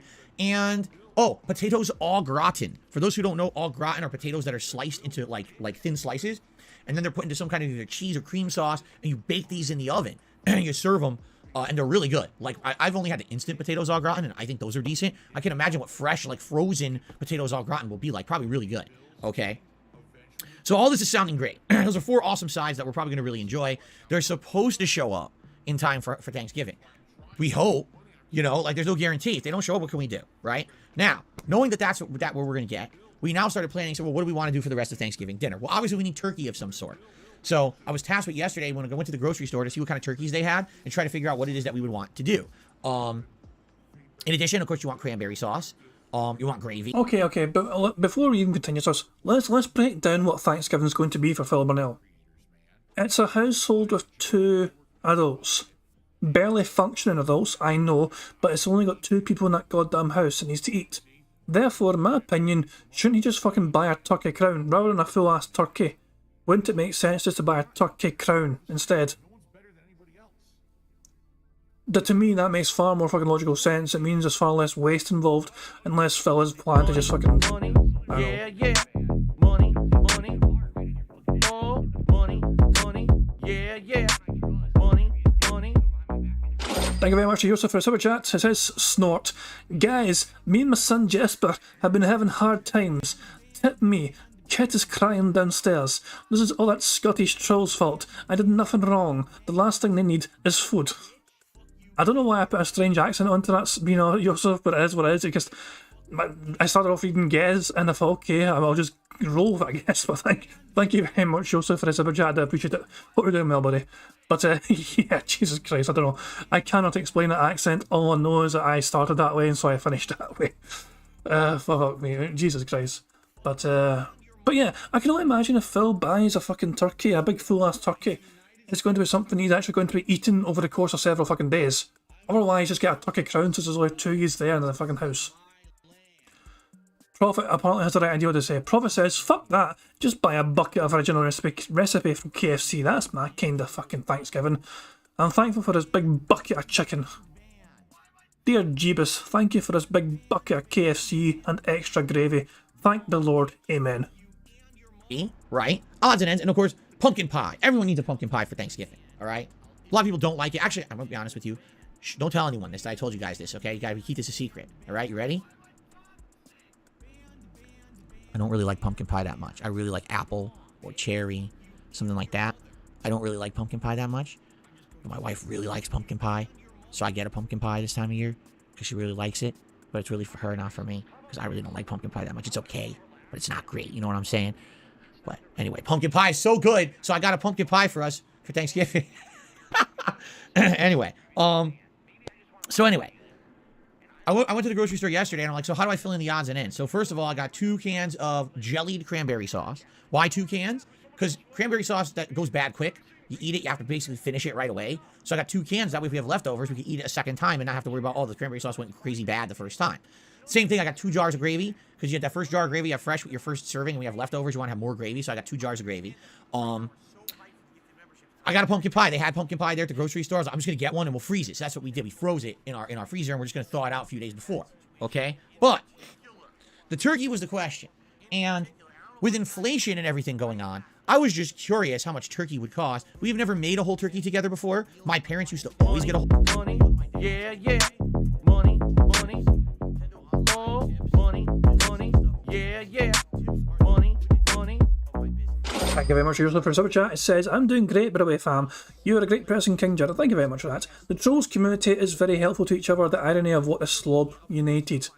That's a really good fucking point. Which, you know, it's funny that Phil Burnell, as horribly toxic and scummy and just, you know, nasty as Phil is, there's no denying he's brought a lot of people together in a positive way. Yes, it's to laugh at him and ridicule him and just also nitpick the things he does and says and, you know, try and counter his lying and hypocrisy. But the fact of the matter is Phil Burnell, which has kind of brought a lot of detractors together and the kind of common goal of just laughing at the pig roach and just pointing out his fallacies and fucking all the stupid shit he does. So yeah, it's an interesting point. I'm thankful for DSP for being such a piece of shit, that he is so toxic and so horrible that he brings together a huge amount of people in a detractor universe to come together, point and laugh, and go, what the fuck is that guy with the oddly shaped head? What the hell's he doing now? But yeah, thank you very much for super chat, Joseph. I do appreciate it, and I'm glad you're doing well. was just curious how much turkey would cost. We've never made a whole turkey together before. My parents used to always get a whole turkey, and they would stuff it, and they would baste it and cook it for 1,000,000 hours a day. It was ridiculous how long it took to cook that whole turkey. So I knew we probably didn't want to do a whole turkey if possible, but I wanted to see what was available because I don't know anymore. I don't look, right? I was like, I wonder how much a turkey is going to cost. I'm not even kidding you. The cheapest turkey at the grocery store was around $40. All right? $40 for a turkey. Like, holy fucking shit, that's expensive for a turkey.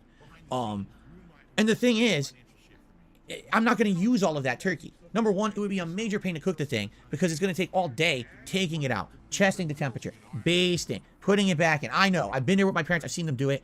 It's not... You've never done it yourself, basically. You've seen your parents do it, and you've seen the fucking hard work it goes into fucking making that turkey. You've never done it yourself, but you've seen your parents work so hard to produce for you, their fucking horrible little offspring, a fucking good turkey dinner with all the trimmings and all that shit. Turkey's a hard fucking work. I have helped make Christmas dinner before. It's funny, it was like to me, I love eating Christmas dinner. I really do enjoy eating Christmas dinner. I know Christmas dinner and Thanksgiving dinner are kind of different, but because I'm not a fucking American person, I don't have Thanksgiving. I wish I could celebrate Thanksgiving. I would love to be an American and celebrate Thanksgiving. It sounds like my kind of holiday. You eat a whole bunch of fucking food a month before Christmas. It's like a warm up act for Christmas. But you get what I'm saying, though. It's like the only time I got experience, cooking turkey traditionally because of fucking, Christmas here in the UK.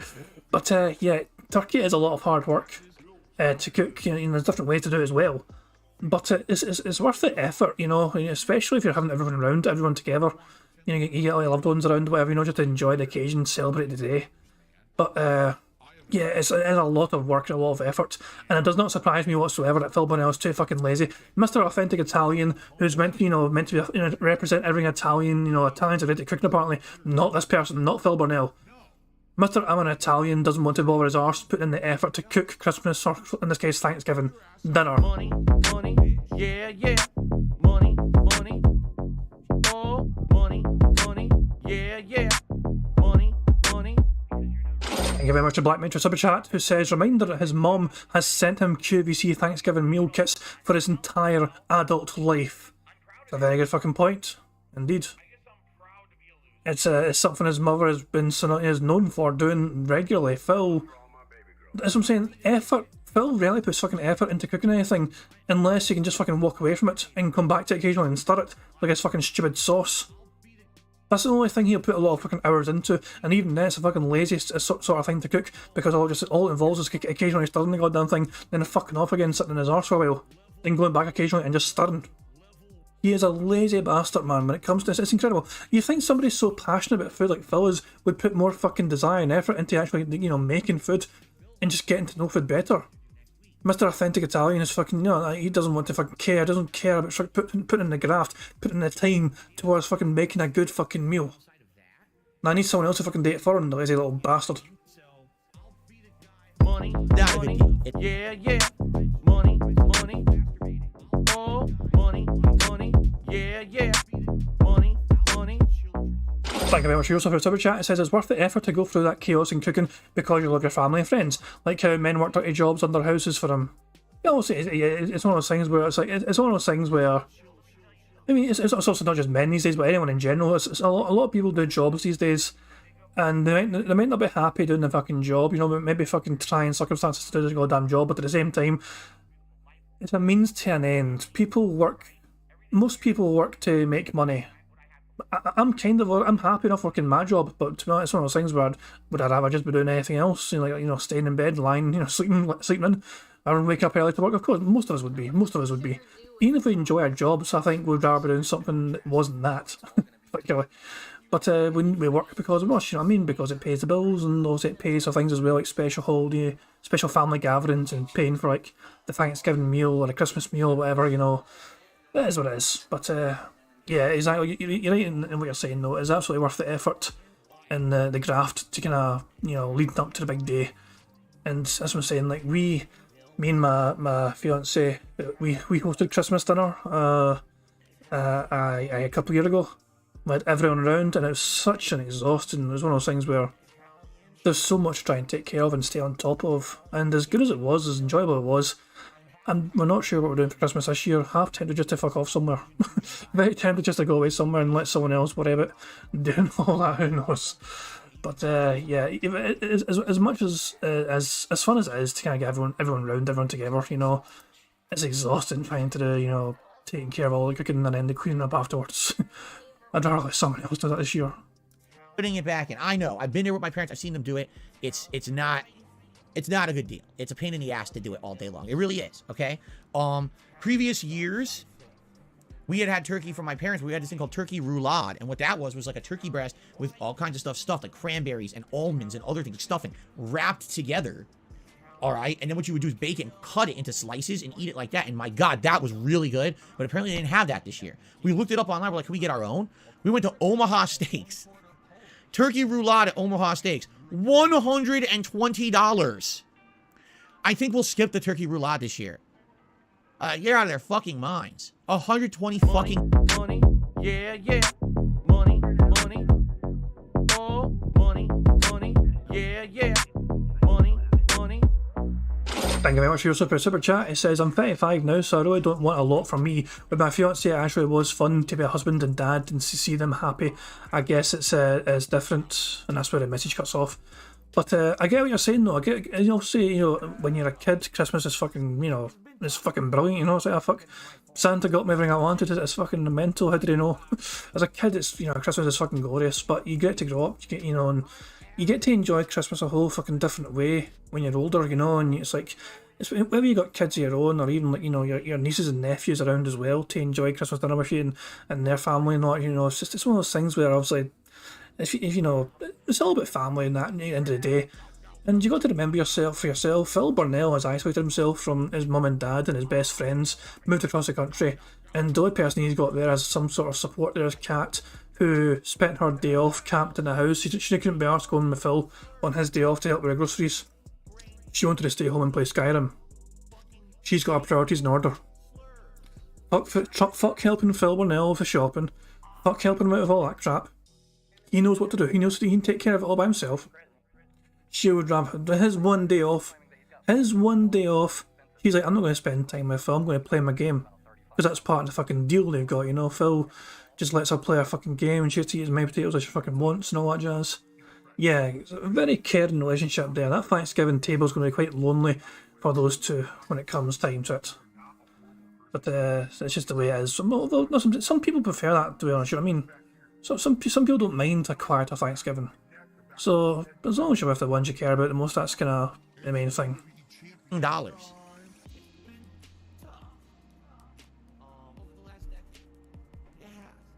So, knowing that we didn't need a giant turkey that cost $40 or more, because we never eat all that. You have a giant turkey. Number one, when you have a ginormous turkey, it's actually very hard to carve. You know, you got to carve around all the bones and shit. You got to rip every piece apart, and then eating it is a pain. It really is. So, we're like, I wonder what else they have.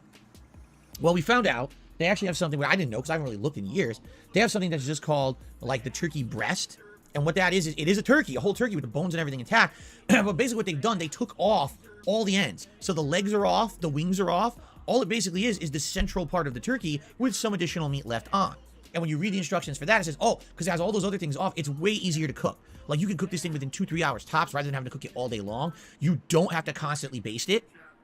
Instead, it just cooks. Basically, what you do is you take it out the 2 days before, so it's fully thawed. I think they said what you could do is you could actually like marinate it, like you put this gravy or something else on it, and then basically you just put it in your oven in a pan that has like a 2-inch rings. You know, juices are going to come out of it, and you just bake it in there for like 2-3 hours on Thanksgiving Day. You take it out, let it sit, and you just carve and serve. So that was way cheaper. Like I'm talking half price. Like, you know, we're talking the regular turkeys were like $40 something. This was like $20. Prophet, please tell me I'm joking here. Hang on. Prophet just said in chat that it took Phil Burnell 40 years to find out turkey breast exists. Is that what you just said there? With some additional meat left on. And when you read the instructions for that, it says, oh, because it has all those other things off, it's way easier to cook. Like you can cook this thing within 2-3 hours tops rather than having to cook it all day long. You don't have to constantly baste it. Instead, it just cooks. Basically what you do is you take it out the 2 days before, so it's fully thawed. I think they said what you could do is you could actually like marinate it. Like you put this gravy or something else on it. And then basically you just put it in your oven in a pan that has like a 2-inch rings, you know, juices are going to come out of it, and you just bake it in there for like 2-3 hours on Thanksgiving Day. You take it out, let it. Phil actually said earlier on, they said they have this thing called turkey. No, there's no way. I know it's kind of listening to Phil repeat himself, but there's no way Phil just learned about the existence of turkey breast. I refuse to accept this. I'm sorry, Prophet. I did believe you, but at the same time, I think you may have misheard. There's no way that Phil is that dumb that he just learned of the existence of a turkey's breast. The grocery store was around $40. Shit, that's expensive. All of that's not the turkey. Number one, it would be a major pain to cook the back, and you would just bake it and cut it into slices and eat it like that. And my God, that was really good. Shush.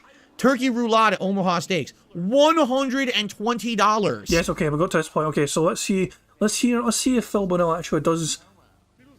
I cannot believe that he didn't know. No, hang on. Let's see what he says. I think we'll skip the turkey roulade this year. Because nobody's fucking buying it for you greedy little shite. They're out of their fucking minds. $120 fucking dollars. Right, take a sip. Sleazy motherfucker.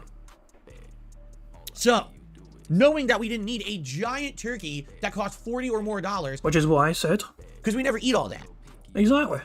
You have a giant turkey. Number one, when you have a ginormous turkey, it's actually very hard to carve. You know, you got to carve around all the bones and shit. You got to rip every piece apart, and then eating it is a pain too. It really is. So we're like, I wonder what else they have. Well, we found out they actually have something I didn't know because I haven't really looked in years. They have something that's just called like the turkey breast. Money, yeah, yeah. Jesus Christ, Prophet is right. Oh, money, yeah, yeah. Money. First things first, thank you very much to IP2 for a tip. He says, let's be honest, his mom sheltered him, then Panda cooked for him, DoorDash, then Cat cooks. This is probably the first time he's ever looked at food prices. It's quite potentially true. Very potentially true, yeah. Phil never usually has to bother his arse with that. Phil always struck me as a cat person, never actually checked prices of things in the past anyway. The most expensive thing's probably the best thing, let's get that. That was Phil back in the day. Prophet was right. Phil didn't know that turkey breast was a thing until now. This is blowing my fucking tiny mind. I'm not lying to you guys. I can't believe that Phil was not aware of a turkey's breast. Jesus Christ, man. I don't know. My brain cannot process this stupidity. I can't understand how I wasn't aware of this. Actually have something I didn't know because I haven't really looked in years. Oh, sorry. Yeah, yeah. Money. Oh, money. Yeah, yeah. Money. Thank you very much to Fiskus for a super chat. He says, this is the man complaining about the price of turkey, but paid for a TV delivery man to bring his new TV up a flight of stairs. Excellent fucking point, Fiskas. Yes, this is a guy paid extra money just so a delivery guy can haul that big awkward TV up the flight of stairs and leave it outside on the landing for him. Lazy bastard, man. He really is an absolutely lazy bastard. This is a super healthy Phil Bonnell that goes for a jog every day, a run every single other day. And yet gets fucking knackered and huffing and puffing at his goddamn arse every time he goes from his TV to the fucking bathroom and then back again. Or even to his fucking closet and nothing about it, you know. He doesn't even have to fucking leave the room to get a fucking breath. Jesus Christ, man. Right, so Phil Bonnell didn't know. I'm still trying to process this in my tiny brain. I wonder what else they have. Well, we found out yes. They actually have something I didn't know because I haven't really looked in years. They have something that's just called like the turkey breast. And what that is it is a turkey, a whole turkey with the bones and everything intact. But basically what they've done, they took off all the ends. So the legs are off, the wings are off. All it basically is the central part of the turkey with some additional meat left on. Isn't that what I said at the fucking start though? Isn't that a turkey crown? Is that not exactly what a fucking turkey crown is? Just also the breast only essentially. So it's basically all the kind of, yes, there's still bones involved, whatever, but it's not. You don't have the fucking legs in the way. It's just basically, you know, it's mainly breast essentially. Prophet says, pig splaining turkey breast. Just think about it. I'm trying, Prophet. My head's fucking broken. This man has broken me tonight with his stupidity. I didn't think he had. I didn't know him to be that stupid, but there you fucking go. And when you read the instructions for that, it says, oh, because it has all those other things off, it's way easier to cook. Like, you can cook this thing within 2-3 hours tops rather than having to cook it all day long. You don't have to constantly baste it. Instead, it just cooks. Basically, what you do is you take it out the 2 days before, so it's fully thawed. And then they said what you can do is you can actually, like, marinate it. Like, you put this gravy or something else on it. And then basically, you just put it in your oven in a pan that has, like, a 2-inch rings. You know, juices are going to come out of it. And you just bake it in there for, like, 2-3 hours on Thanksgiving Day. You take it out, let it sit, and you just carve and serve. So, That was way cheaper. Like, I'm talking half price. Like, you know, we're talking the regular turkeys were like $40-something. This was like 20. So I'm looking at that. I'm like, this makes a lot more sense because this is probably enough meat for 2 meals for us, probably. That's probably what we want. We don't want enough meat for 27 meals. We'll never finish it. They'll go bad, you know. So I was like, this sounds good. So actually, I wasn't planning on doing this. I bought it. I just bought it. I said, we'll freeze it. We'll just keep it in the freezer now. So we have it. So I did. I ended up getting the pie. I ended up getting up the turkey. I got 2 cans of cranberry sauce. I got 2 jars of gravy. And we have the sides coming. Like literally. Money. Oh, money. Yeah. Money. Thank you very much to IP2 for a tip. He says, I watch Blade. He will die soon because of drink. Wings will die because of fat, but honestly I think DSP will die from heart problems. He's literally out of breath from going to the toilet, and to be honest, I'm tipping to stop hearing Phil speak. I mean, I'm not going to fucking complain. I'm not sensitive. That sounds so greedy. I'm sorry. I don't mean that.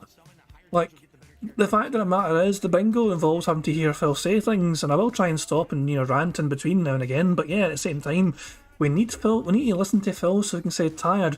We need to say dude. We need to say bills. We need to say update. You know, these are the things that need to happen in order for me to get back to you guys, because we get a full house in bingo. One of you guys can win 25 quid. You know what I'm saying? So it needs must, guys. I'm sorry I had to endure Phil, but the prize for that, the potential prize for enduring Phil and getting a full house in bingo is me giving back to you guys, because you guys are so generous to me. You guys have been so giving to me over. I've been doing this now since June. I've been doing DSP Bingo since late June. And you guys have been so supportive of me, it's crazy. We've only won 3 separate bingos, you know what I mean? I'd love to be able to win another one so I can give back to you guys, because you guys have been so, you know, so giving to me with your kindness, your contributions, also not just money, but also your time here as well. Some people enjoy the bingo, enjoy coming here, you know what I mean, and enjoy, you know, just talking with one another and just, obviously, mocking me and ripping the piss at me as well. It is what it is, but yeah. It's one of those things where I do appreciate every single one of you, you know, and I want to be able to give back to you guys more often, so we're hoping for Phil to say all these things and do all these things, so you guys, I can give back to you guys, you know. Cranberry sauce. I got 2 jars of gravy, and we have the sides coming. Like literally the only thing left that we didn't get yet, some kind of rolls or bread or something that we'll probably butter, but those we get, you know, the week of. You definitely don't want to be getting that early and then freeze and thaw bread. You just fucking buy that the week of, you know. So we got everything, and I'm happy because it's done now. Like, there's no pressure now to have to say, oh, I have to go out that week of Thanksgiving and try to get shit and fight with everyone. Everything's done. So that was pretty good, and I'm hoping that obviously the sides show up. You know, if they don't, that would suck ass if they don't. But if they show up, great. We'll have a great Thanksgiving spread, and a leftover. You'll probably have a whole other day of leftovers later on in the week as well, which we usually do. So there you go. That was primarily most of what I did yesterday. And then, okay, I gotta tell this story.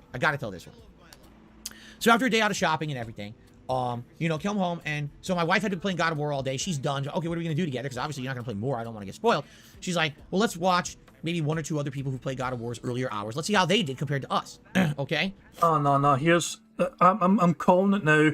Phil's going to try and fucking flex, and he's going to say this other YouTuber fucking did so bad that his fucking boss, he had to edit out all his fucking fails, and Phil's going to fucking sound like he's fucking amazing and all shit. He gets shit on by people for being bad at games when he's watching this other content creator be so bad at a game, he has to edit out all his fails. And the only takeaway I've got from that is that guy that he watched was so kind enough and considerate enough to his own fucking fans that he bothered to edit out these things to save his fans time from watching the fucking pointless fails. Unless it was anything funny, then he actually saved his fans time, and he wasn't going to waste it by showing them all the failed runs. Money, yeah. Money. Oh, money. Yeah. Money. Yeah. Money. Oh, money. Yeah. Money.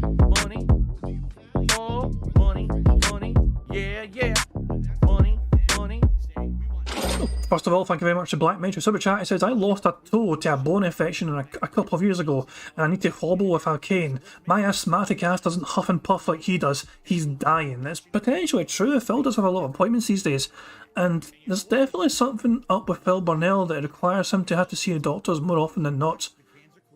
He definitely has something up with him. I will say that. I don't think it's anything life-threatening, because Phil is still like talking about trying to apply, you know, he's planning ahead to the future. He's still going full throttle with just trying to, you know, do this shit for a living and all that crap. So I don't think whatever Phil has wrong with him is too serious, but at the same time, he's definitely got something up with him. There's no denying that, in my opinion. With all these appointments he's making as well, there's something up. Yeah, I thought diabetes, and Storm Martin says diabetes, and so does Dijo. I thought diabetes as well, to be honest. I thought he could be diabetic, which I'm very sympathetic for, actually. I've got a lot of sympathy for diabetes, for people that have it, because well, my dad had it.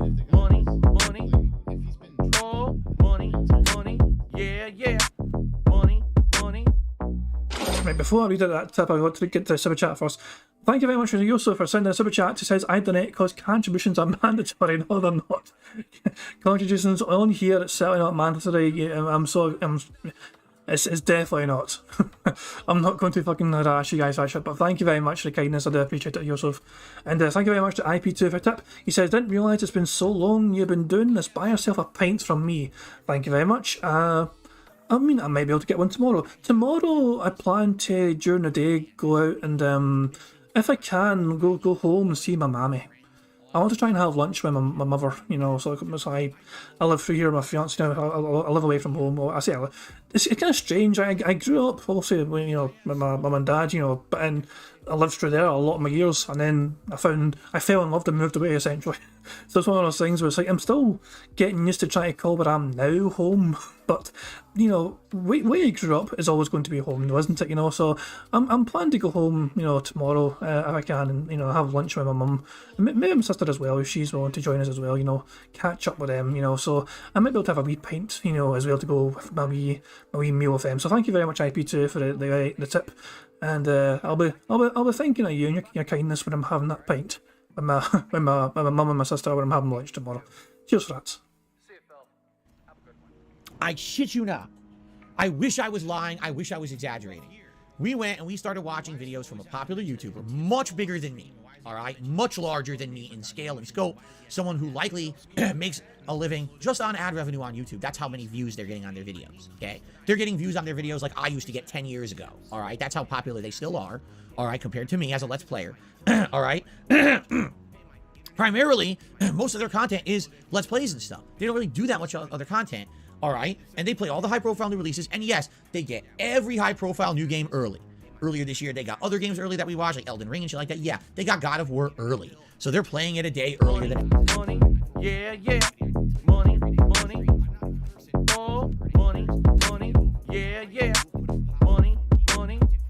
Thank you very much to Prophet for a super chat. It says, fell in love and moved away, Kodak Morons. It's the truth, though. It's the truth. I spent 30 odd years, basically, you know, in the same town for so long, and then I fell in love, and it's one of those things where it's like, I guess I'll move away from my town, and then I moved for love. It's a classic story. But there you go. Ever P's asking, let me know when he's finished. I just can't with him now.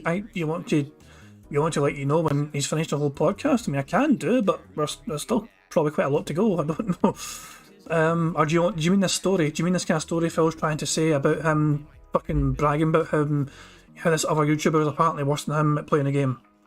This is some very strange and bizarre sort of fucking, you know, it's incredible. The other day, Phil was complaining about people playing the game on hard mode, like, you know, give me the hardest difficulty, you know, in God of War, play it on that mode, Phil, it'll be fun and all that shit. And he's like, no, these fucking guys that play this game on this fucking really hard mode try and flex, and, you know, my E penis is this big because I'm playing on this very hard mode. It's like, no. So he went from that to fucking bragging about him being better than this guy randomly because he didn't die as often as the... It's bizarre. It's bizarre. Let's hear it again. Let's hear the fucking story again, just in case I missed anything. But this is what Phil had to say about fucking... He's trying to flex on this bigger YouTuber who he's refusing to name because he doesn't want to get shat on by their fucking audience or him, the content creator themselves, probably. All right, compared to me as a Let's Player. Lying, I wish I was exaggerating. We went and we started watching videos from a popular YouTuber, much bigger than me. Yeah, yeah. Money, money. Oh, money, money. Yeah, yeah. Money, money.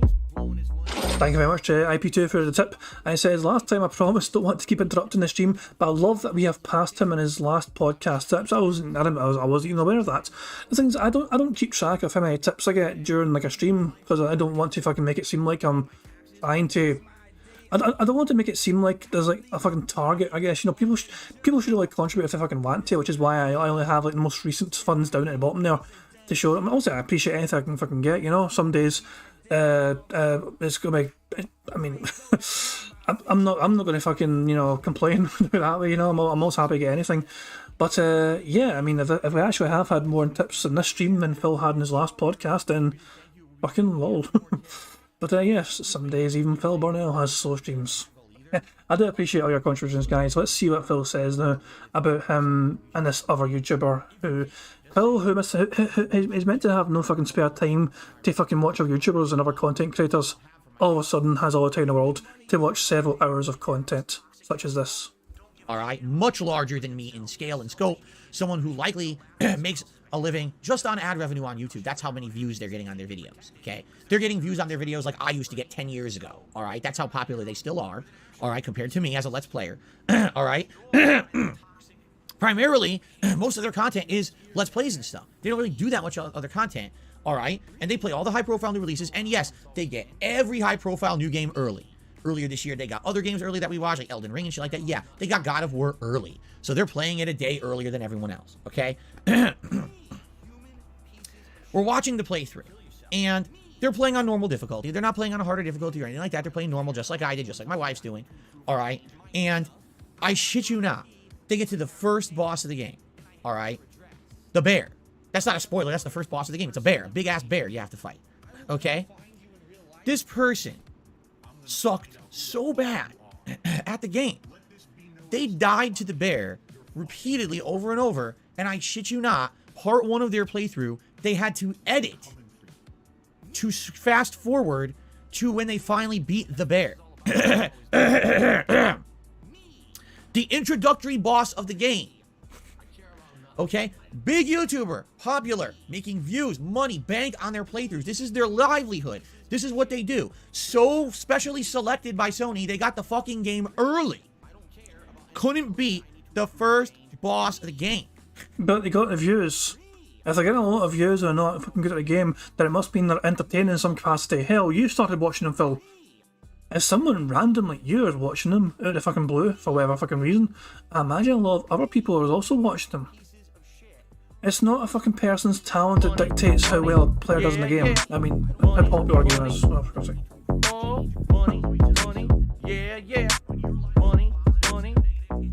Thank you very much to Meth Beth for the tip. He says all his positivity is derailing the stream and breaking the flow. If there's one thing I don't have, it's flow. A lot of my critics say that whenever I try and do a diss track. There's one thing I don't have is flow.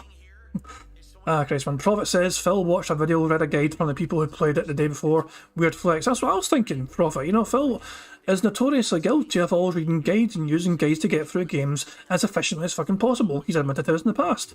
He claims he's not been spoiled on anything, but I'm pretty sure he probably has been spoiled on things, and he's just trying to pretend otherwise to his audience just for the sake of it. Phil, this is such a weird fucking flex from Phil. The most entertaining YouTubers are not always going to fucking be the best players of the game. It's all about the entertainment you get from watching their fucking content. It's why, I mean, it's like PewDiePie was never a fucking one of the best ever gamers ever. But enough people, I'm not saying I didn't watch PewDiePie in the past, but clearly enough people did watch PewDiePie to enjoy his content.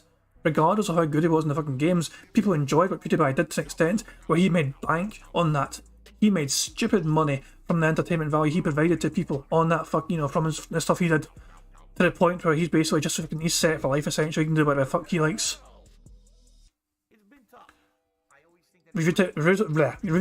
For fuck's sake, John, this week. I'm speaking way too fucking fast. Review Talk Paper USA says you're not going to mention that DSP is abysmal at games himself. Of course he is. Most games Phil is pretty fucking poor at it. But he did better at this fucking boss than this other random YouTuber, and he's doing some kind of weird flex as if he's fucking better than the guy.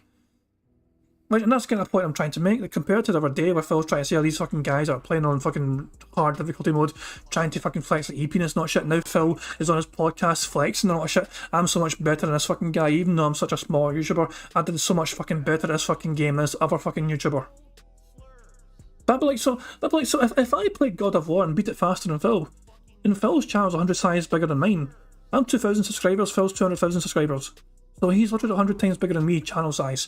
And if I beat the fucking first boss of the game in God of War better and faster than Phil does that mean I get to fucking mock him?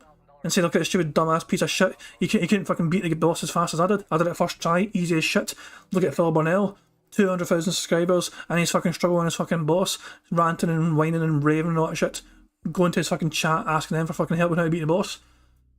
Phil, it does not work like that, Phil.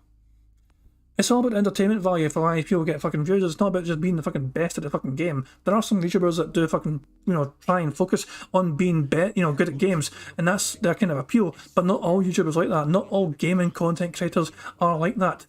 A lot of gaming content creators are all about the entertainment value they can provide to you. It's not about being the fucking best at the game. It's about how fucking much value, how much entertainment they can give to a viewer and the content they produce for them to consume. And the fact that you consumed their content, Phil, tells me they must have had some entertainment value towards it.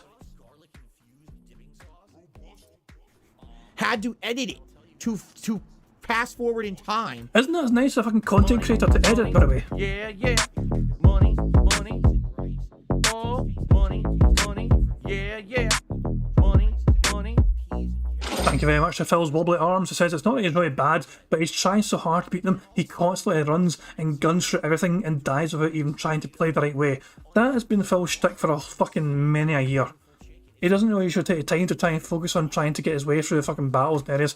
He just tries to tank it. He thinks he's a fucking human tank, whatever, just tries to blitz his way through it without thinking of the repercussions, whether he should try and slow down a bit and try and just take it bit by bit and try and evaluate the enemy. He always tries to just fucking blitz through things.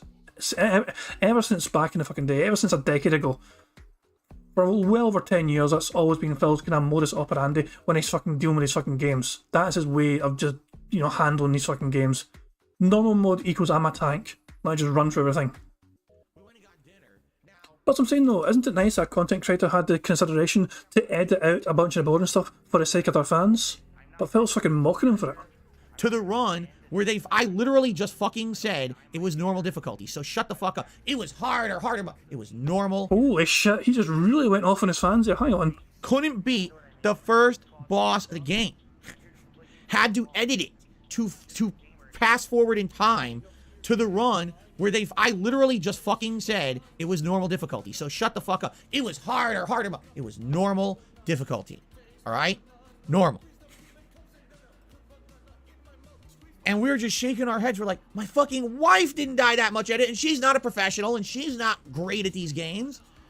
And this person makes a living fucking doing this. It's just like, wow. Now here's the thing. As I've told you guys many times before, everyone has a right to play games however they want. Everyone has a right to be good or suck at games, because everyone has a different audience that they entertain. I can wholeheartedly tell you, this person is not someone who's known on the internet for sucking at games. This is not someone who their audience laughs at them because they think they suck, okay? This is someone who has a serious following on YouTube as a known YouTuber and Let's Player and basically gets a pass for this, all right? And you know what? After me playing Elden Ring earlier this year and playing it the way that I did, and now me playing God of War and knowing that I'm not great at it, but I'm certainly not sucking ass at it either. I'm doing decently. I certainly didn't die on the first fucking boss, all right? I am no longer accepting anyone's bullshit. I'm done with it. Any moron out there who makes a video saying I suck when I'm playing these games, you can literally bend over and suck a turd out of your own fucking butthole. That's how much I care about scat talk. What you're saying these days. Because things have changed, all right? This is not 2010 anymore. This is 2022. In 2022, there's people out there who are much larger and more popular than me who make a living sucking at games. They don't do well. They're terrible at them. They're viewer-based. Well, if your content was entertaining, then you might get a pass for it. But not only are you shite at games, you're also boring as fuck playing these games. It's usually our audience that's holding your hand playing these fucking games. Sometimes it's not even Phil Bonnell plays, it's Phil Bonnell's chat fucking plays. It's why you can't play fucking puzzle games, because every single fucking puzzle game that comes across your way, you haven't got the fucking grey cells in your fucking tiny pig head to fucking deal with it, and so it's your audience that fucking has to fucking solve problems for you every single fucking time.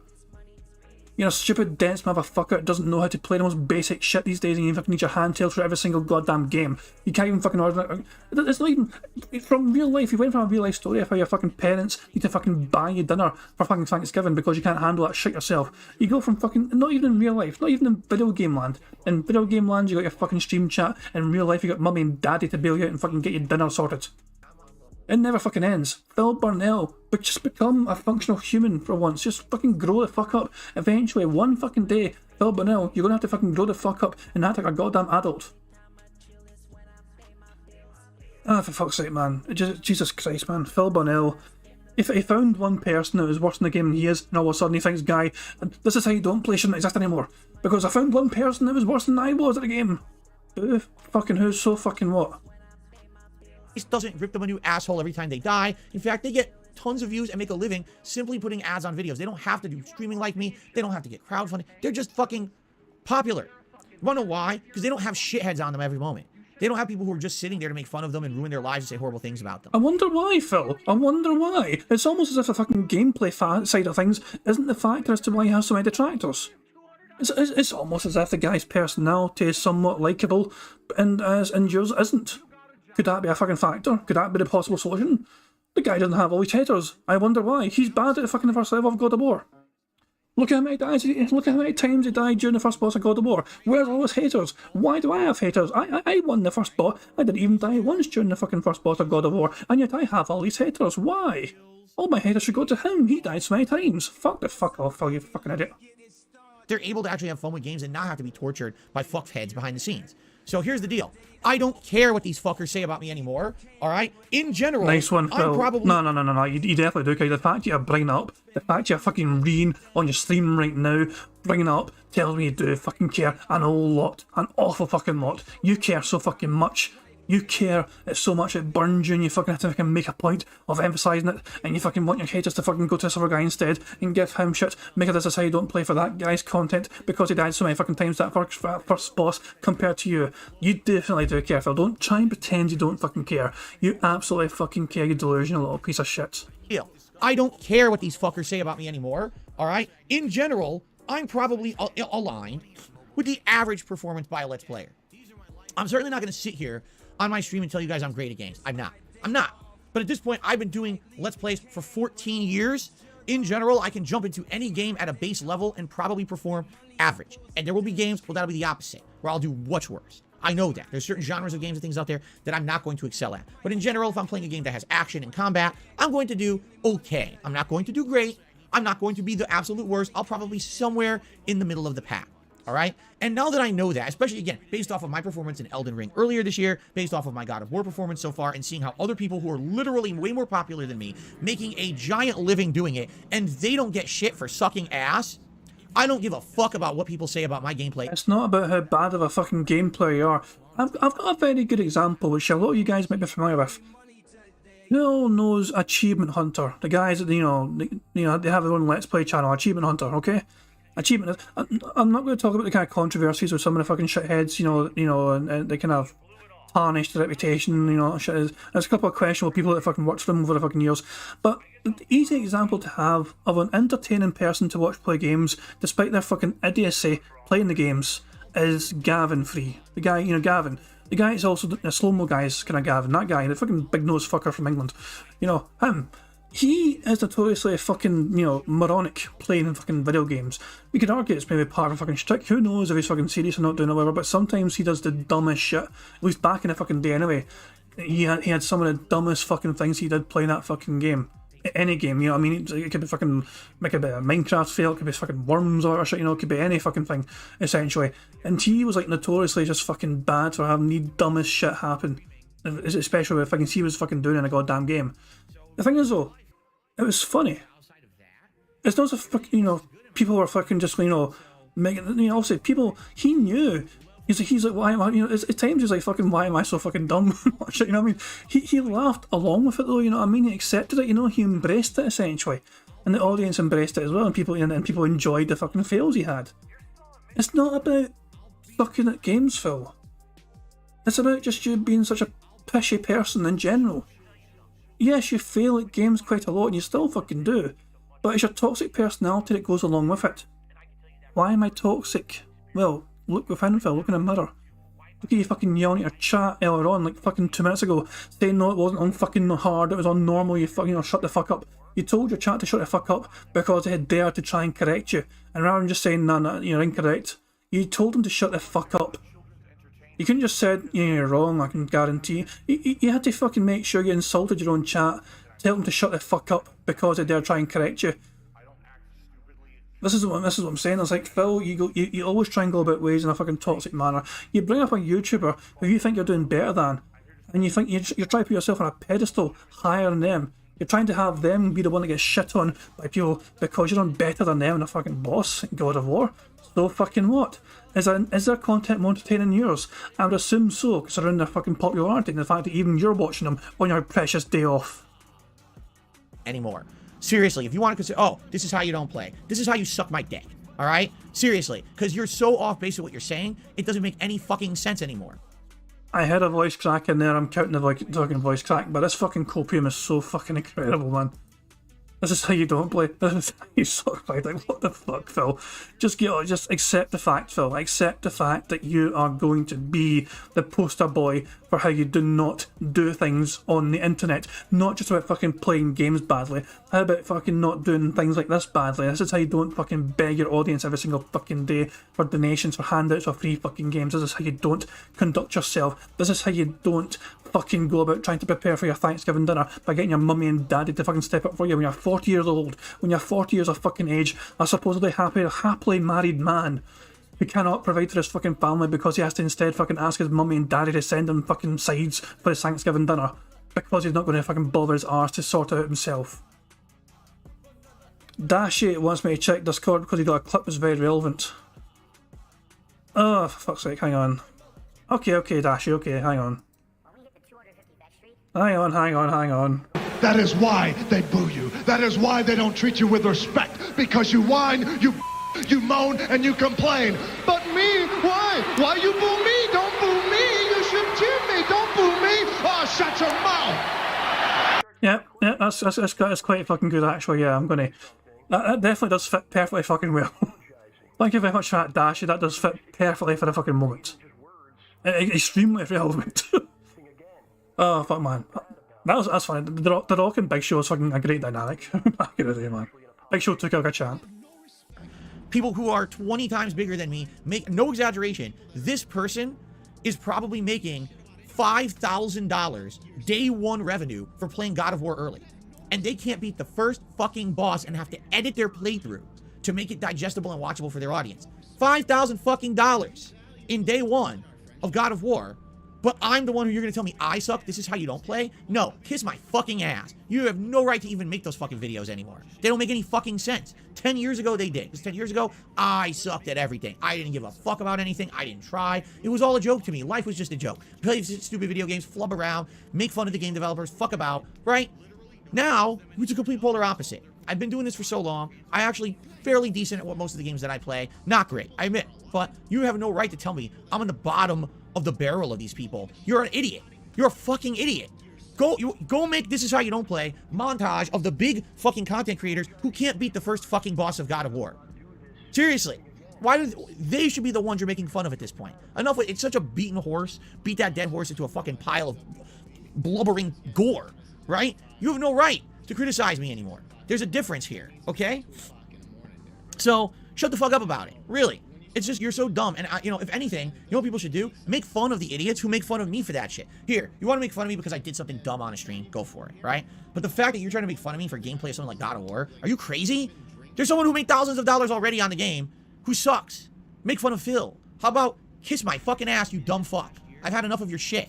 You're so late to the game. Like 10 years late to the fucking game. And people should call you out for your bullshit. It gets to a point where it's like, enough is enough about this nonsense. Criticize me for valid reasons and things I do wrong. Don't say that someone who is actually doing half decently at most of the games I play is somehow terrible at games and suck. Fuck you. Guys, I ticked off voice crack because his voice cracked. Did I play the bingo horns? I remember playing Dash's clip. Dash sent my clip over on YouTube and I said, The Rock fucking making fun of Big Show. I don't think I played the bingo horns, did I? Yeah, I was just thinking to myself, I was like, did I play the horns in time? Because I went ticked off and got distracted by the Rock clip. Hang on. Sorry, but I was just thinking to myself while Phil was ranting and raving, I was like, did I play the fucking... I could have sworn, I was forgetting something there, I just fucking clicked finally there. Sorry about that, guys. But, yeah, let me just rewind 5 seconds to make sure I don't miss anything, but Phil was a super salty bitch mode tonight, Jesus Christ. Take that, outsider. He's coming after you and your This Is How You Don't plays. How will the outsider respond? Probably by making This Is How You Don't play of the next fucking game that Phil's playing. Well, God of War. This Is How You Don't play God of War is already in the works. I know that for a fact. Say that someone who is actually doing half decently at most of the games I play is somehow terrible at games and stuff. Fuck you, and go fuck yourself. Get the fuck off the internet. Do something worth a shit. Really. It's just so nuts, you know? And it pisses me off because I'm the guy who has to always be made fun of when literally I'm not that. He's not going to let it get to him anymore. He said that 2 minutes ago. He's not going to let it get to him anymore.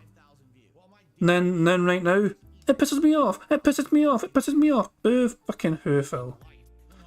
Dash is wondering, think that clip can be soundboxed. I don't know, it might be. It's a bit of a longer clip, but I'll see what I can do with it. Okay, I'll see what I can do with it, Dashy. Because obviously I've already got one, long rock clip, which also fits very well. For any time Phil does a podcast, this clip is extremely relevant. For the next 20 minutes, I'm going to be talking and saying absolutely nothing. That's a very relevant clip, I think, to have in any podcast. Anytime Phil does a podcast, that clip's extremely relevant. The thing is, though, it's an 11-second clip randomly to have on a soundboard. So it's one of those things where it's like it's hard to sneak it in now and again because it's very easy to fucking slip in things, like Shut up, bitch! That's a fucking second long, so very easy to slip in those kind of things. But the longer clips, and I think so half my soundboard is like fucking rock clips. Although he does have a lot of great things to say, which is also relevant to the things that Phil does. Things like fucking. You get what I'm saying, though. That guy anymore. It's as if something happened 10, 12 years ago. Oh, that just forever stays. No, it doesn't. Quite frankly, it would be way more fun, all right, to watch one of these other idiots who's supposed to be a prominent YouTuber. Oh, I make insane amounts of money putting out crap content for my viewer base. Make fun of them. Call them out for their shortcomings. Make them be better, right? What the fuck you always gotta be on my case for this shit?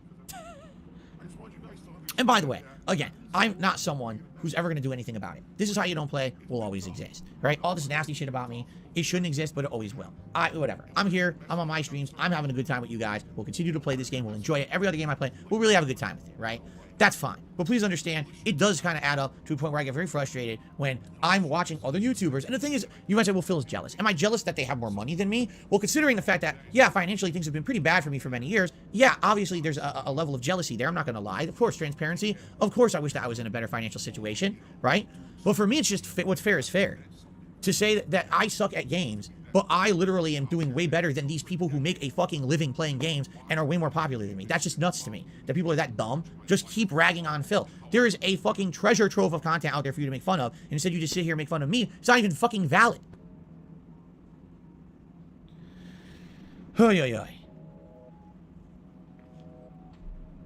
All right.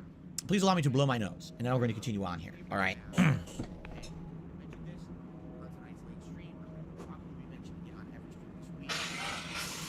Yeah. Here's the deal. This week I have 2 very large bills due. But then I also have my day off on Wednesday. Bring this up because I need you to focus your support if you're all. We're just waiting for Phil to get back. He's blown his goddamn nose.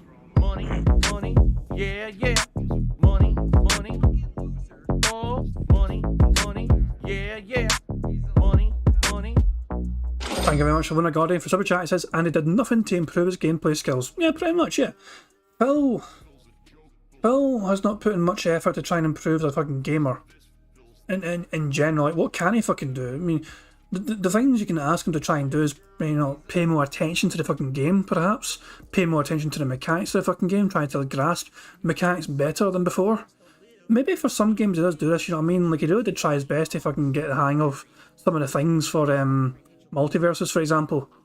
Even though his fucking audience got sick and tired of him playing that fucking game, he tried his best to get his audience, engaged in that, because it did kind of it felt like that competitive edge to the fucking game. So, you know what I mean?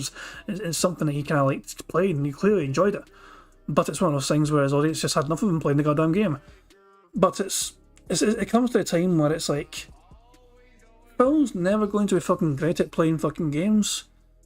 And now he's fucking taken out on other content creators who may be worse than him at playing the games, but they're also far more entertaining than he is. But he can't accept that fact. He's wanting to understand why he's still going to get shit on, even those players out there of games who are probably worse than him. he just can't comprehend the fact that he's completely missing the point of why he's a lolcow.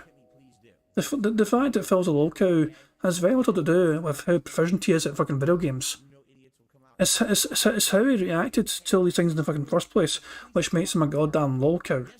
You know, him fucking wanting Evil AJ locked up in a fucking insane asylum, get the white coats out for him fucking having a reaction with that, rather than just fucking laughing it off or whatever, is why he's a fucking lolcow. Then the fucking, everything that's happened afterwards, everything since then, the fucking, you know, every single saga that's come under the sun afterwards, whatever, you know, and everything, you know, from fucking 2012, 13, 14 onwards, and 15, you know, and everything that's followed him since then. His attitude to people is fucking the way he conducted himself on YouTube. You could the way he treated people on YouTube and on his streams. Every time he was on his fucking stream, he acted like some sort of entitled little fuckboy. I still remember the fucking IRC days, man. Before he used an MIRC client as his chat. When we had stream chat, his stream chat was an MIRC client. That's how old school Phil was, man. Jesus Christ. He didn't want to fucking use like Twitch chat or push at the time. He wanted to use his own version of fucking chat. For some things, man. This is why Phil's a lolcow. Things like this.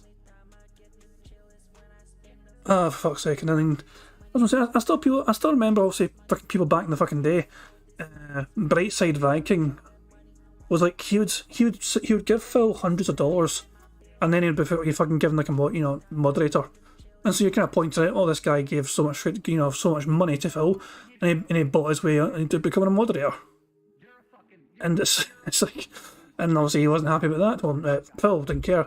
But it's one of those things where, you know, I was like, hey, how do you? Review Toilet Paper is wanting to know what MIRC is. I'm going to actually Google.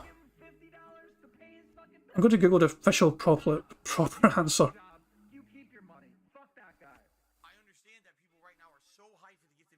So, MIRC is an internet relay chat client for Windows, created in 1995. Fully functional chat utility and its integrated scripting language makes it extensible and versatile. So there you go.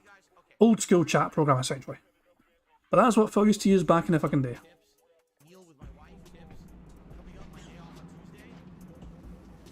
Okay. Now I feel better. Alright. So moving on. That was basically my day off. By the end of the day, we would watch like maybe 3 hours of this person playing God of War. Of course, they got better over time, but I just find it absolutely... 3 hours?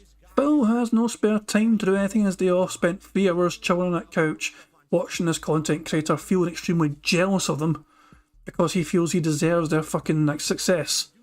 He's, I didn't die in that first boss, he died so many fucking times, and yet he's far more successful than I am. And fucking Cat's just sitting next to him going, please shut the fuck up. I'm trying to actually watch some enjoyable YouTube content for once, instead of your garbage tier shit that not even you want to watch yourself. Absolutely hilarious that they suck so hard at the beginning of the game, and of course no one will ever give that Let's Player shit.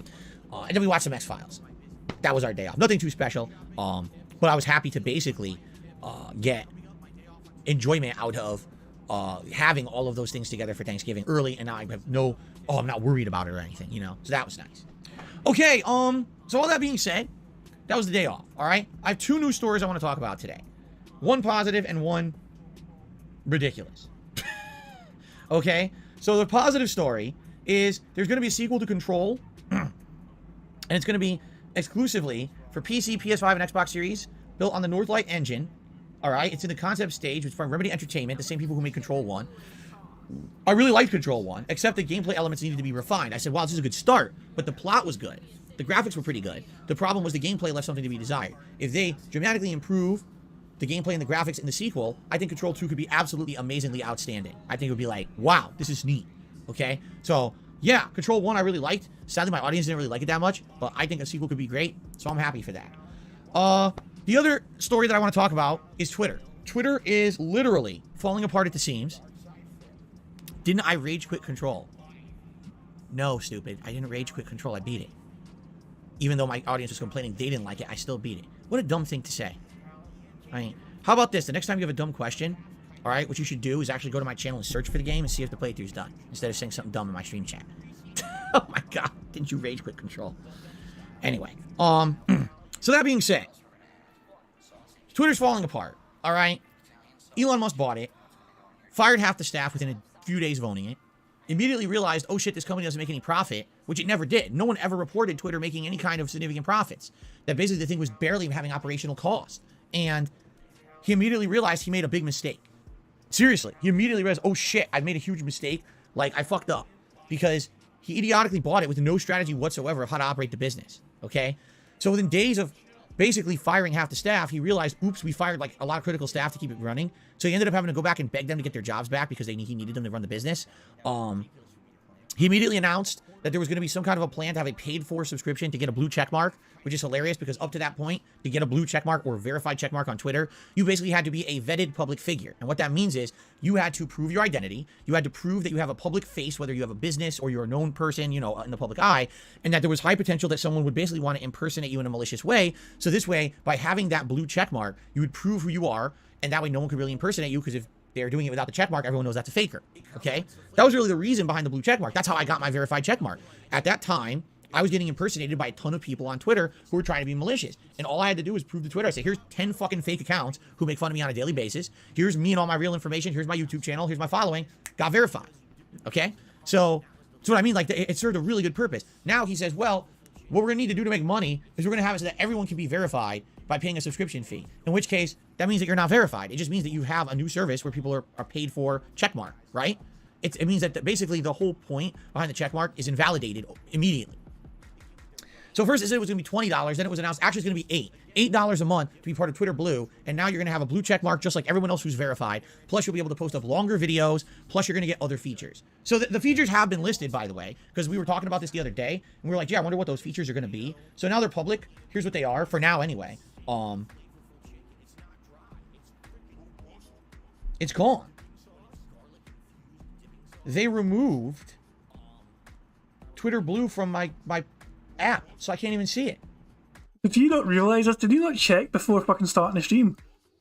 Oh my god, that fucking reaction, it's gone. Let me see that one more time. It's gone. It's gone. Wait for it, look at his eyes. It's gone. It's gone. It's just a fucking shock. The sheer shock in his little piggy's face. It's gone. How can I put him detractors for this one? They removed Twitter Blue from my app. Hold off, I'll call in a second. Hold off, I'll call in a second. They removed his verification, but he still has his tick though, doesn't he? Phil Bonnell has still got his wee tick. He's a verified account. As far as I'm on Knitter, so Knitter is showing a little tick here. See, I cannot go to DSP's Twitter, you know, on Twitter because I'm blocked. They got rid of the paid part. Okay, so Phil still got his wee tick essentially, which is what he cares about. Okay, that's what I thought. I thought Phil might have lost his fucking tick there or something. So I can't even see it. I can't even read it to you. They removed it. What the fuck did they do that for? If I wanted to get Twitter Blue, I can't even get it. It's gone. They removed it early this morning. They did? Because so many people were abusing it? Oh my god, seriously? Okay, so allow me to explain what's going on. All right? So basically, I told you guys, you asked me last week, Phil, would you get the $8 a month subscription? I said, if there's features in it that basically are useful to me, if they're going to say that I can have all these cool new features on Twitter that will benefit the business, then I would pay $8 a month for it. It's been free up to this point. I've been using it for a decade. Yeah, I'd pay $8 a month for something that benefits me. But if there's no added benefit besides, oh, you keep the check mark, then I'm not going to do that at all. That's a waste of my money. And I will just say, screw it. Now, since then, what's happened is it was announced, you will not lose your blue check mark if you don't get Twitter Blue. If you already have one, if you're already verified, you keep it. They're not taking away people's blue check marks because that's what everyone was afraid of. Oh, everyone's going to lose it. No, everyone who has it keeps it.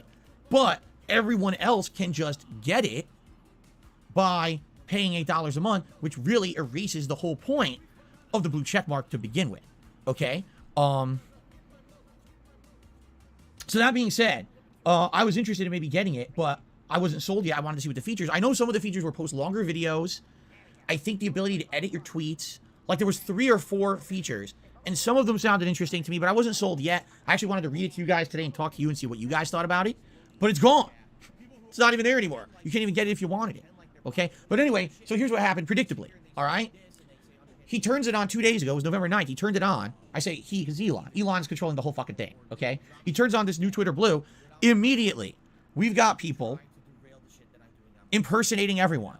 Someone's impersonating a basketball player saying, I'm requesting a trade publicly from my team. We got people impersonating Nintendo of America with a picture of Mario flipping the bird. We got someone impersonating the president of the United States saying he wants to, like, suck a dick or something like that. There was someone impersonating George W. Bush, the former president, saying he wants to blow up Iraqis. I'm serious. This was all happening. There was actually one company, I guess it's a pharmaceutical company. Someone impersonated them and said, as of today, insulin is free for all. Everyone gets free insulin. It's like, Jesus. And everyone believed it because it's all verified accounts. And the name is just like one letter off. So how the fuck would you know, right? And these tweets are getting hundreds of thousands of retweets and shit. It's just out of control. So obviously, if you spend extra time and you research, you can find out who the real people are and who aren't, all right? But most people aren't going to do that. They're just going to see the tweet and be like, whoa, what's that? Right? Because that's the modern person. They're not smart. It's true. They see something, they just believe it immediately. Now, in addition to that, okay, Twitter realizes that they fucked up. So what they start rolling out now is official. It's a new designation that essentially replaces what verified used to be, which is if you're a public figure, if you're a company that everyone knows, or any kind of a corporation, you get an official Twitter designation. And this, I guess, is supposed to say you're real. You're not an impersonator or whatever. All right. So I just want you to think about this. All right. Elon buys Twitter, and the first thing he says is, we want to get rid of the lords and peasants model. Everyone can get a check mark if you pay $8. Okay? That's the first thing he announces. Actually, the first thing Elon Musk said is comedy is now allowed again on Twitter. And since he's took over, it has been some sort of comedy fucking shit show, but not in the way Elon Musk wanted. The comedy has come back to fucking Twitter, but usually at his fucking expense, and he's not a fan of it. Comedy came back to Twitter, but when it's fucking him, it's a fucking laughing stock of it. He fucking tries to censor that shit as best he fucking can.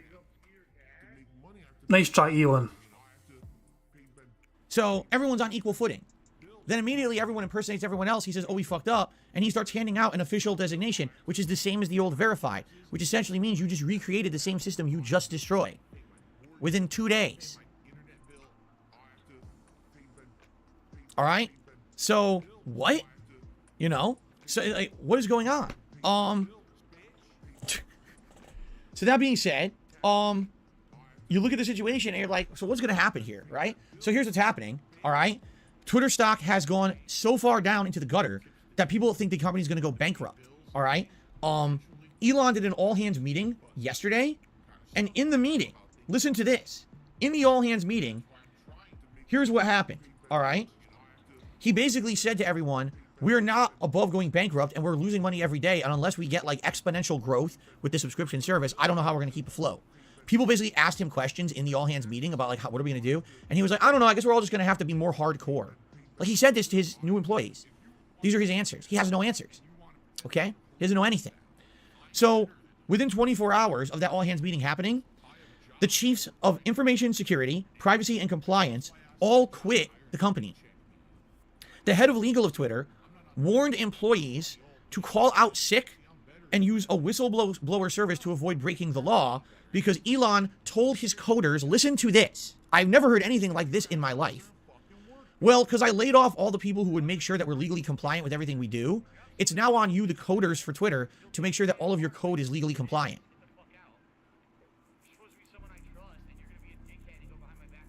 He wants all of his coders to be legal attorneys. He does.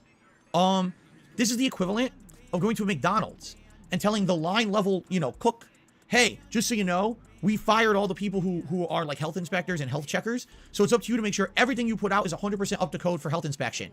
And you're responsible if the health inspector comes in and finds something bad. But I'm a teenager. I get paid $8 an hour.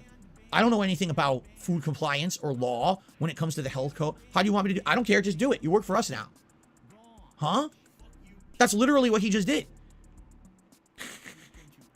Like, what? So, basically, people are looking at this company from the outside and are like, this is it. This is 1,000,000% the end of Twitter. This man came in, offered to buy the company for an exorbitant amount of money that it wasn't worth, bought the company, and has no idea how to run it, and within 1 week has utterly destroyed it. The entire company is imploding. Everyone who's of note is quitting because they want nothing to do with this sinking ship. Everyone working for the company is like, yeah, we're basically, this is it. We're gonna have to find other jobs. Like, imagine that. Imagine you work for this company for like a decade, and then all of a sudden one day you're told, oh, by the way, you have to be an attorney as well as a coder. Like, what the fuck are you talking about? So now he also, yeah, that's true. He fired his whole department of communication. So there's news outlets that are trying to contact Twitter and get like statements for the public of what's going on, and there's no one that works there. The whole department's empty. So there's no one to talk to. They actually literally can't get any news about it except unless it leaks from one of the employees, or if Elon tweets, that's it. He fired his communications department. So it's like, dude, it's funny because yesterday... Hold on. I need to rewind that. I have a feeling that Phil said update and I missed it. What the fuck are you talking about? So there's news outlets that are trying to contact Twitter and get like statements for the public of what's going on, and there's no one that works... Statements. Okay, my bad. They said statements, not updates. Sorry, my bad. ...there. The whole department's empty. So there's no one to talk to. They actually literally can't get any news about it except unless it leaks from one of the employees, or if Elon tweets, that's it. He fired his communications department. So it's like, dude, it's funny because yesterday I put up a tweet and I was like, guys, just so you know, I have liked using Twitter over the last decade or so. You guys are the ones who got me into it. Remember when I started on YouTube, I didn't want to use social media at all. You guys convinced me to start using social media. You convinced me it was a great way to stay in communication with all of you and that it was worth doing. Over the last decade of using it, I've grown to love it because it gives me the immediate ability to contact you about something important. If I'm going to be late for a stream, I can post up on Twitter immediately and say, hey guys, I'm going to be late. Here's the deal. Here's what's going on. If something pops into mind, if I want to share a picture with you guys quickly, it really allows me to have that direct connection with my audience. Okay. Yeah, I can do community posts on YouTube, and I like that. And I like that over the last year. I've steered you guys. Tom Tony's telling me I fucking missed a dude. Hold on a second. So there's no one to talk to. They actually literally can't get any news about it except unless it leaks from... Hold on, guys. Bear with me. And has no idea how to run it, and within 1 week has utterly destroyed it. The entire company is imploding. Everyone who's of note is quitting because they want nothing to do with this sinking ship. Bear with me, guys. Sorry. Everyone working for the company is like, yeah, we're basically, this is it. We're gonna have to find other jobs. Like, imagine that. Imagine you work for this company for like a decade, and then all of a sudden one day you're told, oh, by the way, you have to be an attorney as well as a coder. Like, what the fuck are you talking about? So now he also, yeah, that's true. He fired his whole department of communication. So there's news outlets that are trying to contact Twitter and get like statements for the public of what's going on, and there's no one that works there. The whole department's empty. So there's no one to talk to. They actually literally can't get any news about it except unless it leaks from one of the employees, or if Elon tweets, that's it. He fired his communications department. So it's like, dude, it's funny because... Okay, there it is right there. Fucking right there. It's... Good spot, guys, good spot. I said, dude, that's another bingo. We are 3 away from a full house, guys. The thing is, though, I'm not sure if I got bubbles or not. Phil is currently on 113 likes right now. But he's also playing the game right now. We are behind Phil by 50 minutes. So I'm not sure if we got 100 likes in time for, you know, the bubbles, essentially. So that might not be a free space. But we are 7 snorts away from a free space, so that could be good. Yesterday I put up a tweet and I was like, guys, just so you know, I have liked using Twitter over the last decade or so. You guys are the ones who got me into it. Remember when I started on YouTube, I didn't want to use social media at all. You guys convinced me to start using social media. You convinced me it was a great way to stay in communication with all of you and that it was worth doing.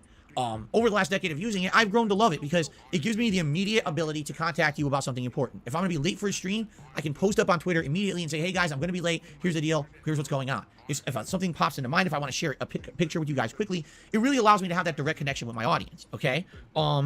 Yeah, I can do community posts on YouTube, and I like that. And I like that over the last year, I've steered you guys towards doing the community stuff on YouTube, right? Read community posts, vote there, post up nominations there. The schedule is there every day. That's great because it's a one-stop place. The problem is there's no way right now. Let's say, for example, I wanted to post up something on my community tab on the YouTube channel. I can't. In the app, there's no way to do it. I go into a browser and I try to do it, the browser doesn't even load community posts properly. They're all glitched and fucked up. So there's no way for me to easily communicate with you guys. At all. YouTube would need to code it better. They would need to basically in the app have a whole community page part of the app where I could do stuff on my phone. They don't even have that. So I have to come into my office onto my PC, load up the site to post anything on my community tab. It's really dumb. So here's the thing. No exaggeration. I wish I was exaggerating. We may be seeing Twitter on the brink of collapse. It was the #1 social media site for news, for communication, for commerce, for everything. Everyone went to Twitter every day to do so many things in their lives. And because Elon bought it, he may actually ruin the company within 1 month and it might be out of business. It could happen. So that being said, all right, it would be great if we had another way to communicate, but I don't know what it would be because everyone's throwing like, oh, Mastodon. What the fuck is Mastodon? Until yesterday, I never heard of it. Mastodon? The fuck is that? And people are like, oh yeah, that's a great way. I don't know. You think that's going to reach people? I don't know, man. Mastodon? Right? I guess I could try it, but I don't know.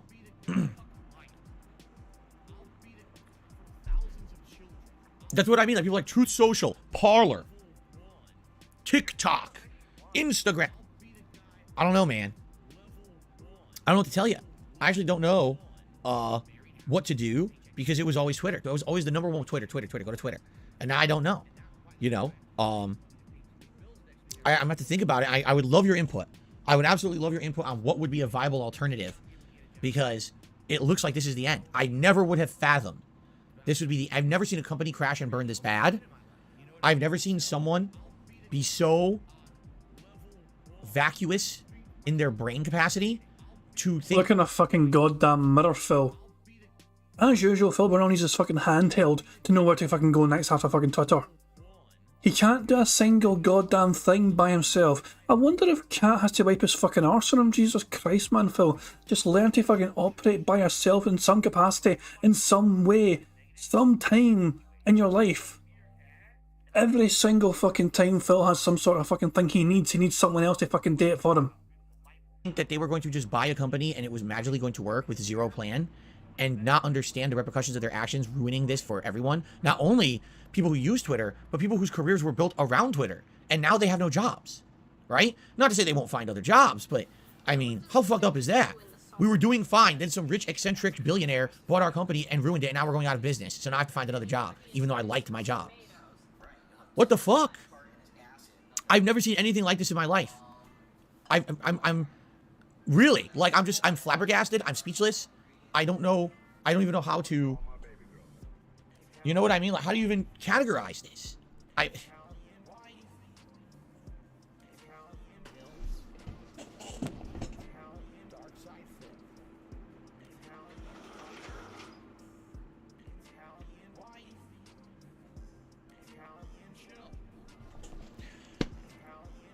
Ooh, I'm pink. If anything, I want a natural light, and I knew this was going to happen. If anything, here's one thing we can take away from this. I think we can all agree on this, okay? Seriously, I don't see how someone could disagree at this point. Maybe you will disagree, but let's see. Here's my take. Just because you're rich and just because you're successful does not mean that you're smart. It may mean that you're lucky. It may mean that you're opportunistic. It may mean, you know, a million things, right? But man, if anything, I think we now have direct evidence that some of these richest people on the planet are probably some of the dumbest motherfuckers you've ever seen. Yet, somehow we just keep giving them money, right? Can we be honest here? Anyone who's on a reality TV show and acted like a clown, yet somehow we made them millionaires and sometimes billionaires with crazy empires of products and junk that idiots buy. Like, why did we do that? Why? Phil, as if you fucking care about that shit. You don't care that they've got fucking money. You care that they've got more money than you. If you were just as fucking successful as you were fucking 12 years ago, Phil, you wouldn't be fucking caring about this shit, really. Not as much. This is all about you not having as fucking much money, as much success as these other fucking people in life, and you're jealous as fuck about it. There's nothing... You don't fucking care about the repercussions of other people fucking losing their jobs on fucking Twitter. That's not what you care about at all. You just fucking care that there's people out there that have so much fucking money that they can fucking do things like Twitter. They can basically fucking run it into the fucking ground as soon as they get their hands on it, like Elon has done. But you fucking don't care about the repercussions of other people's fucking livelihood. You only fucking care about your own fucking bottom line, and you're seething with jealousy and these successful people with lots of fucking money, more money than you have these days, to fucking do whatever the fuck they want with. I do not for one second believe Phil's empathetic whatsoever towards these fucking individuals. He's just fucking jealous as fuck that he's a broke boy now. Okay, he's not even that fucking broke. He doesn't have as much money as he fucking wants because he spends it on that fucking game. Well, you know, you're trying to scratch your head. It's just like, why do we do this exactly? And why do we keep perpetrating this endless circle of reward stupid people. Can we not do that anymore? I don't get, you know what I mean? Like, maybe it just reflects our intelligence too, that we're all so stupid. That's why those people got rich in the first place, because we're the ones who gave them that money because we're stupid, right? Like, when you see this circle happen, this endless circle, right? Like honestly, now this is the one, I don't know. With the situation going on at Twitter, all right? Would you ever seek to like buy something from a company that Elon Musk owns ever again? I'm honest question. I've heard Teslas are great. I've actually heard Tesla cars are like amazing, and they're some of the industry best, and they have great features, and they don't really break down that often and stuff like that. That's all great, but look what he's doing right now, and like, would you want to get a product from this man? You know what I'm saying? Like, but I just kind of scratch my head, and I'm like, not true at all. See, I don't know. This is what I've heard. You read all this shit online, right? About Tesla, and you're like, is it even true? Because now you hear about Twitter, what's going on Twitter. You're like, well, can you even trust what anyone said about the other things this guy's involved in? Or was that all bullshit too? Blowing smoke up your ass, right? I don't know. But to me, it's just like, I don't understand.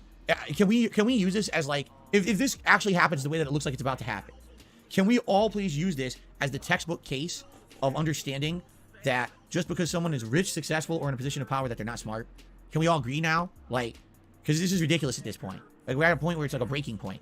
This guy is about to destroy a business and a bunch of lives just because he could. Like, there was literally no reason to. I've told you guys this story. I did more research on it. Years ago, Elon was at a party with a bunch of his friends. He thought it would be funny to post up on Twitter that he was going to make like Tesla an initial stock offering of $4.20. I don't know if it was $420 or $4.20. Basically $4.20. Get it, the joke? Oh, $4.20, blaze it. He was making a joke, okay? But he's like on the board of Tesla, right? Like, he's in charge of the company, and he makes this joke. And this is a blatant violation of FTC regulations. You can't do that. So he does it. He gets fined $20 million. Tesla gets fined $20 million. And he gets kicked out of the position of power at Tesla that he was in. And it's like, was that not a sign enough that the guy, you know, maybe shouldn't be taken seriously, and maybe no one should really care about this guy, and we should stop doing this stuff? You know what I'm saying? Like, I don't know. To me, it's mind-blowing. It's absolutely mind-blowing what's going on right now. I can't really explain it. I can't really, like, cope with it. It's just so weird. It's like an oddity. I think I finally kind of understand the whole train wreck. Like, people say you can't look away from the train wreck, because usually I'm not one for that. But at this point, it's like, I can't believe what I'm seeing. Really. And I can't believe that anyone would actually, like, look at what's going on and, like, defend the guy. Like, how can you do that exactly? It was the SEC. I fucked up. Not the FTC. It was the SEC. Excuse me. I got used the wrong regulatory body. It was the SEC that fined him. But anyway, wow. So very shortly, I may not be on Twitter anymore. If the business, the thing is, I'm not going away. I'm going to keep using it. All right. I'm still verified. They're not taking the verification away. If you keep it, even if you don't pay for it, you still keep it. Will I pay the $8 a month if there's a reason to? I'll tell you right now, I'm not paying $8 a month. Imagine if Elon Musk caught wind of Phil shitting over him in his own little shitty podcast and then remove his little tick. Can you imagine if Elon Musk is a petty motherfucker? He has gone after people before, you know, for random reasons. Can you imagine if Elon Musk somehow catches wind of Phil shitting all over him in his little fucking podcast, and he's okay, fuck this guy and his fucking tick. You're no longer verified on my fucking platform. That'll be the most random fucking drama ever, and it's one of those fucking things where it's like, part of me really wants to fucking see that happen, but part of me doesn't want to fucking get involved in that whatsoever. You know what I'm saying? But part of me is very curious to see how that could fucking potentially spin out, you know? They might go out of business in the next few weeks. That'd be pretty stupid. I'd be like throwing my money away, right? So I guess we're gonna wait and go from there and see what happens. All right. A lot of people seem to have a lot of different opinions about Elon in my chat. It's like, damn. All right, that's all I got for today. Let's do some shout outs. We start off today with Evil Gandhi doing a $1 super chat. Thank you to Evil Gandhi. Matthew did a $10 super chat and says, wanted to say rest in peace to Kevin Conroy. He's the voice of my childhood and my favorite Batman. Sorry, I haven't really caught up on your live streams. I'm playing this game also, and I don't want to be spoiled. It's perfectly good, but I'll tell you, if you've been playing it actively, you're already way ahead of me. I'm only 5 hours in. I'm still in the Lake of the Dwarves. I'm doing the Geyser quest lines and stuff like that. You guys are way ahead of me. So you don't have to worry about that. Like, you guys are going to be ahead of me for a while. It's doubtful I'll even catch up to you guys. You guys are going to keep actively playing it while I'm only playing it every other day. So definitely you guys are going to be ahead of me. Might as well just tune into the streams if you can. Okay, if not, you can always watch it on demand as well. So, Bojangles did a super chat and it basically tried to say that I was saying all kinds of slurs. I was not, and you can go fuck yourself. That's why you're banned. Evil Gandhi did a super chat. Says, you tell them, DSP, we're the little guys. We outnumber them. I don't even know what that's in response to. That was 30 minutes ago. Then he did another super chat. And I don't know, he was tagging someone who actually already got banned. So. Blackman C-Type says, I was referring to Elon Musk as an evil Willy Wonka for several years. Evil Willy Wonka. I don't even know if he's evil. I just think, like, you know, there's a difference between you're outright out to do bad things or you're just, like, ignorant. I hate to say, I think the guy might have gone through his entire life in a situation where he was in a role of prominence, right? You know what I'm saying? Like, he was always in this role of, like, importance and prominence, and people just treated everything he said as if he was smart. So he just thought everything he did was smart, you know? And he's like, oh, yeah, we know the best. We're going to do this. We're going to do that. We're going to, you know, we're going to buy Twitter and shit. And maybe now I think, by the way, the color looks really weird. I'm trying to fix it. Maybe now we're all trying to realize maybe this guy wasn't all that people believed. And maybe not all that he believes, right? And the curtain on Wizard of Oz has been pulled back a little bit. Now I look pale. I don't know what I'm doing here. I can't make this look good. But again, it was funny. It was just a few weeks ago before the Twitter fiasco. No one was talking like that. Like, no exaggeration. People were like, no, he's a really smart guy. And, you know, his companies are great. And it's like, wow, how within just a few weeks of action, people's opinions have flipped and changed, right? Anyway, we get to the tip side of stuff. We start off with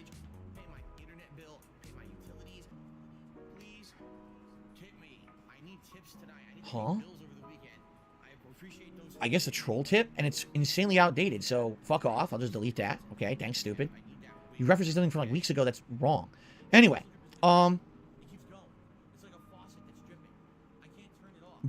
someone has tipped me $1.95, says, be careful how I pay tribute to people on my stream, because when I tried to pay tribute to Kobe, it backfired. No, it didn't. No, it didn't. Yes, it fucking did. Yes, it fucking did. Oh, what a bad fucking day. Kobe Bryant dies, and my save state fucks up. Yes, Phil, that fucked up big time, Phil. You compared the death of one of the greatest basketball players of our generation to your save state getting fucked up. You put it in the same fucking playing field, you put it in the same level of comparison. Because when I tried to pay tribute to Kobe, it backfired. No, it didn't. No, it didn't. It's idiots saying dumb shit does not mean backfire. It doesn't backfire for me. And by the way, if anyone who listened to that shit years ago, you're a moron too. You know, like, first of all, you're referencing something almost 3 years old. It's laughably bad what you're saying. But the things that people said about me were completely taken out of context to make it sound bad when it wasn't the context that it was in. And you're an idiot. So I'm also going to say fuck you, and I'm not going to count your nonsense either. These drama queens want to do shit today. All right, our first real tip of the day is from Satan. And Satan has tipped me $6.66. So let's get the animation playing. Thank you, Satan. Hold on, I gotta get this to load. Here we go. Satan, with the first tip of the day. If the animation will play, it's loading. Oh my god, what's going on? I think I have to refresh my browser. Did it play? It did. Wow, it was just delayed. Super delayed. And thank you, Satan, for the first tip of the day. I'm glad to hear that you like my content. You know, 2 days the browser was idle, so that's what happens. The browser like half loads. All right. Thank you so much, Satan. I really appreciate that. Watching me from down in hell. It's very nice of you. All right, we got a $5 tip from Galaxicade. So I love the changes you're making to your content. Have a nice Friday, buddy. Well, thank you, Galaxicade. I'm curious to hear what changes you like. Particular, if you have any specifics, and you'd like to mention it in the chat. But I appreciate that very much. Thank you for the tip, and enjoy your animation. All right, we've got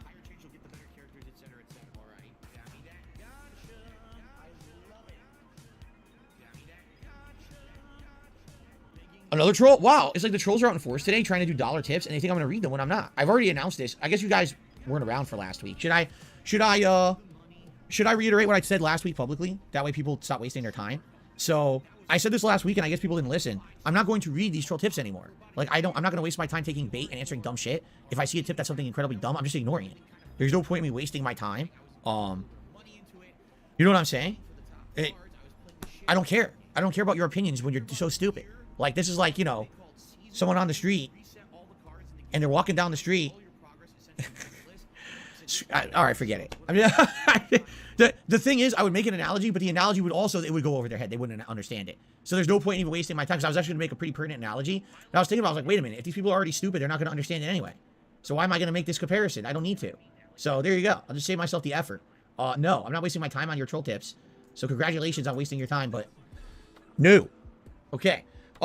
Satan tipped me another Say to me another $3. Says, why are you jumping on the Elon, anti-Elon bandwagon? I can guarantee you Twitter will still be around. Well, first of all, I'm not jumping on a bandwagon. I'm just making factual observations. Like, you understand what the things I'm saying are true facts, right? Like, all these things really happen. Like, right now, Twitter is in incredible legal trouble because if one person who works there does something illegal, there's no one to stop them because they have no real legal team checking anything. You know that, right? Like, they could literally be sued into oblivion. They're already facing multiple employment lawsuits. They could be sued into oblivion. They could be shut down by the SEC, the FTC. There's a million different companies that could shut them down, or regulatory bodies that could shut them down right now. All the heads are quitting. They don't want to be there anymore. You know what I'm saying? Like, I didn't make any of this up. I'm factually reporting things. And you're saying I'm jumping on the hate bandwagon. No, I'm not. I'm factually reporting things. Facts cannot be hateful or toxic. Facts are facts. You understand what I'm saying? Just because you like Elon and someone is factually reporting something about him and it's bad, doesn't mean that someone is on a hate bandwagon against Elon. It means that Elon's fucking up. You know what I mean? Like, there's a difference. I don't understand this whole mentality in the modern day that facts can be like evil or toxic or bad. You certainly hate our fucking facts about you. You hate the fucking bank leaks. Those are factual information. You hate WWE Champions information about you. You hate that fucking being talked about you. That's factual information. And you fucking construe that as fucking people making up shit. The bank leaks are completely factual, 100% verified, and Phil tries to claim it's all fabricated. Prophet, I'm not entirely sure what you mean, pal.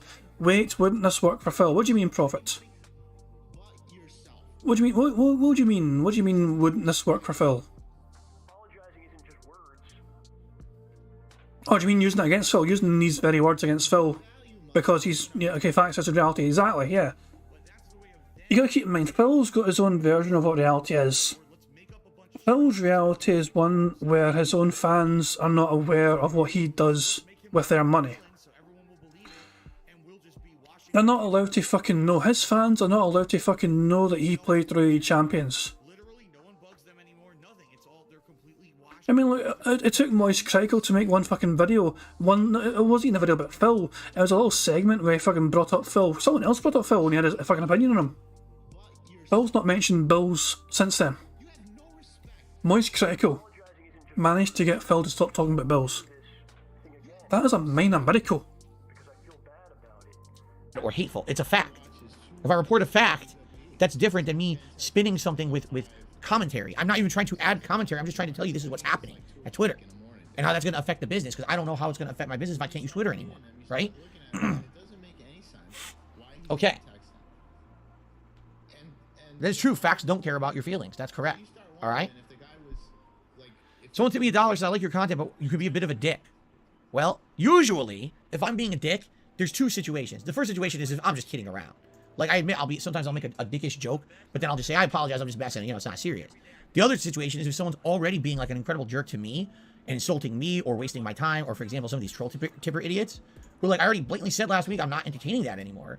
But for some reason, right, they still came by and still did the troll tips with this. I'm not reading those. But I don't understand. I already told everyone I'm not reading those. Maybe you think that's being a dick, but to me, that's just like being honest with you guys. I told you guys I'm not going to do it, right?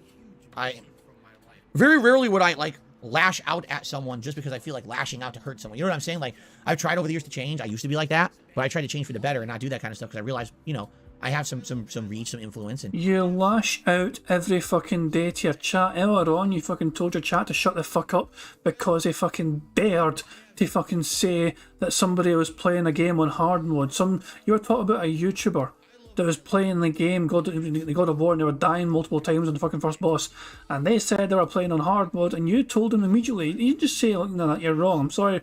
I was like, you don't even know who I'm talking. You could have said, this is how Phil could have handled the situation. And he's like, I've not even said who I'm talking about. You don't know who I'm talking about, but trust me, I saw them play on normal mode. It was not hard mode they were playing on. That is how a normal person, that's a normal human being. A normal human being would have reacted to somebody saying, no, they were playing on hard. That kind of manner. But Phil will immediately lashes at the guy and goes, you're fucking wrong. No, shut the fuck up. You're wrong. He's playing on normal mode. Shut the fuck up. Tells his own fucking audience to shut the fuck up because they dare to fucking try and correct him. You've not even fucking gone to this very fucking stream for you've lashed at your goddamn audience. You're a fucking dick. Things I say and do can be considered hurtful. I don't want to do that anymore, Alright. So guys, that's it for the Level 1 podcast. All right. Good show today. Lots to talk about. We can now jump in and focus on the new game releases, which I'm very excited for. And thank you so much. In conclusion, I hope that all of you are planning out your turkey days. If you live in the United States, please plan out your turkey days early. Your Thanksgiving will be a lot better if you have things in preparation ahead of time. Because if not, sadly, ladies and gentlemen, your turkey day could end up looking a lot like this.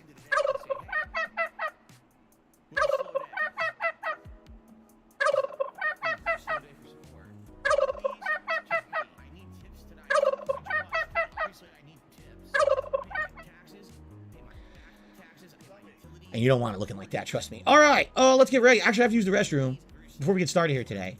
So I'm going to be a few minutes, but let me set up everything first. Let me get the PlayStation on. You know, the PS5 controller, sadly, has such a lower life cycle than the Xbox Series X. What the frick? Did you see that? I changed the resolution of the camera, and it fucked up the color. You saw that, right? Why would changing the resolution mess the color up? That doesn't even make sense in any way. I guess that's better, right? Okay. Anyway, so let me get the console on. All right, ladies and gentlemen, it is time. Phil's day off. What's up, Piggy? Let's get it started. Weird. I wasn't expecting that. Might leave the can, but on it jerk off. Okay. It's my day off. Spend money on booze and dumb shit. Cool. What the fuck? Diamond Casino has... People are still doing GTA Online. That is remarkable. All right, guys. Oh, wow. They actually have a resume feature. You see that? Now we're going to hit play game because I manually saved. All right, guys. Thank you. Brief break. What the fuck? Look at me now. Dude, this camera is insane at this point. Like, what the fuck is going on?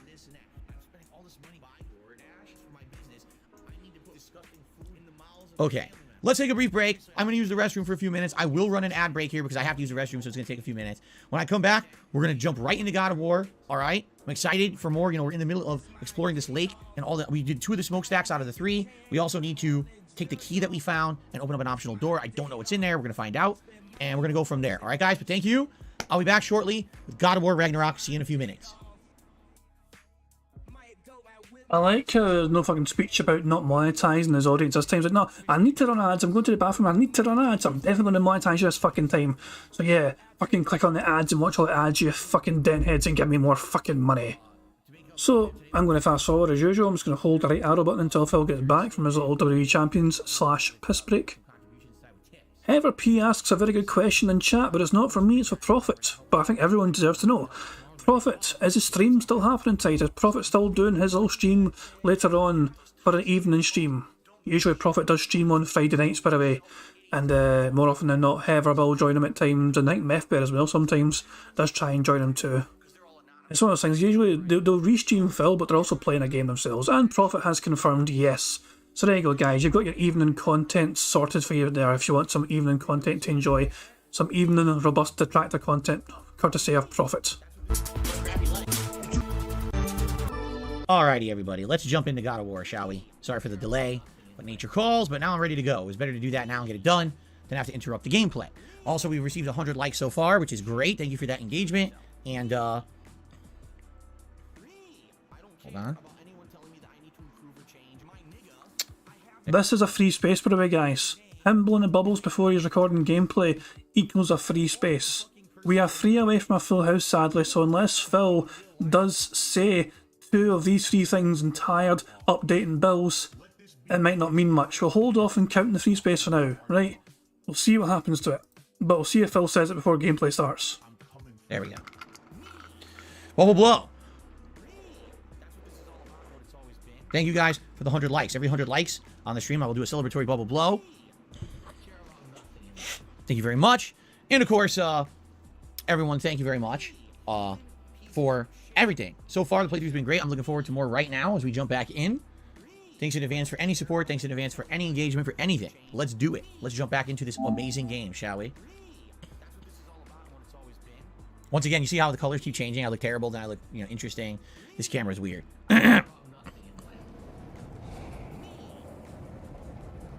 Okay, Jade, sounds good. I see your message here.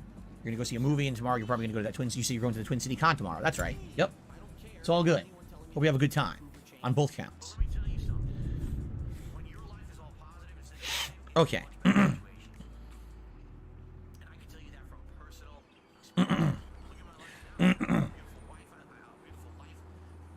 I have no idea why I'm in this room. That's interesting. Let's resume. Hello, everyone. Welcome back to God of War. Sadly, that is the end of DSP Bingo. We did get 100 likes on Phil's stream. We blew the bubbles right before gameplay began. So we can tick off one of these things to kind of end the game. And I'm thinking... It doesn't really matter what we tick... Well, okay. I'm going to tick off bills because that'll give us 2 bingos. That'll give us a horizontal... Sorry, the vertical line. Positive to absolutely second row down. Second column down, sorry, and the diagonal line as well between bottom left and top right. So it's a double bingo to end off the bingo. Sadly, we get 23 out of 25. You know, it's not a full house. We're 2 away. I might have to, I don't know, I might have to fucking remove bills until he brings it back again. I don't know. But we'll have to wait and see. But I'll play the horns for now.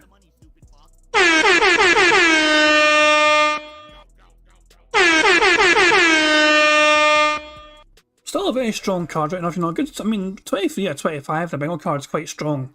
But we want the 25 out of 25, you know what I'm saying? We want to get a full house, and we want to get a whole green, you know. It looks like a big chunky 8 here, right? Indeed, Emerson Midnight looks like a big chunky boy 8.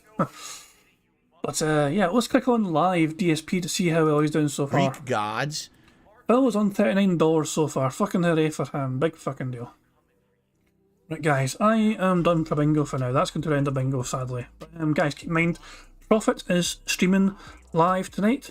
Hunt a Piggy is called. Phil's playing Call of Duty multiplayer, and Prophet's going to try and find him and make his life fucking misery.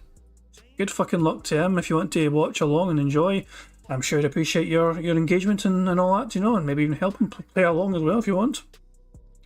I'm pretty sure he's open to have anyone join his games as well if you want to try and join him in hunting down a little piggy if you've got Modern Warfare as well. But guys, I'll be back tomorrow with some more DSP Bingo. Enjoy the start of your brain tips, says Prophet. You getting some... yeah. Guys, enjoy the rest of your Friday, however to spend it, and enjoy the start of your weekends. I'll be back tomorrow with some more DSP Bingo. So until then, I'm just going to actually, before I even do my outro, I might as well bring up Pixar Animations. Here we go. So I'm going to end things how I always end things. On the stream, I'm going to go to Pixar Animations, Notorious PIG contributions. So, guys, I'll catch you more tomorrow for some more DSP Bingo. But thank you guys for all your tips, for all your super chats, for all your help as well on the bingo card. Things I missed on the card, you guys kept me right on. I do appreciate it very much. We'll do our best to try and get 25 out of 25. You know, sadly it wasn't to be today, but hey, there's always tomorrow. As the old song goes, there's always tomorrow. And it'd be great if we can, you know, enjoy the weekend and by getting a full house. But we'll have to wait and see what tomorrow brings us. But until then, have a good one, guys. Catch us all later. Peace out. On September 14th, a pre-authorized payment of $16.51 from PayPal.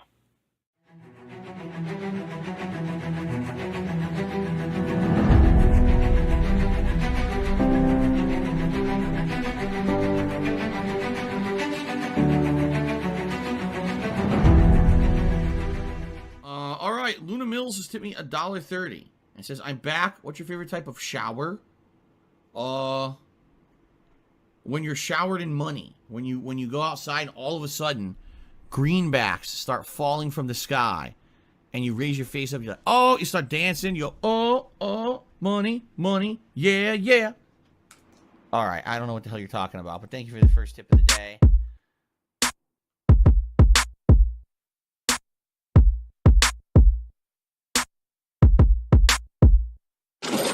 Money, money, yeah, yeah. Money, money, oh, money, money, yeah, yeah. Money, money, money, money, yeah, yeah. Money, money, oh, money, money, yeah, yeah. These contributions are mandatory. Money, money, yeah, yeah. Money, money, oh, money, money, yeah, yeah. Money, money, money, money, yeah, yeah. Money, money, oh, money, money, yeah.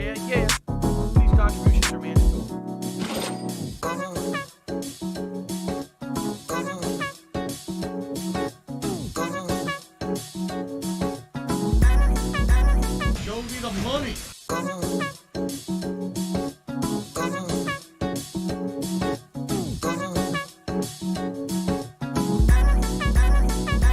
Free. Money, money, yeah, yeah. Money, money. Oh, money, money, yeah, yeah. Money, money. Money, money, yeah, yeah. Money, money. Oh, money, money, yeah, yeah. These contributions are mandatory. And it's gone, just gone like that. In an instant, fucking gone.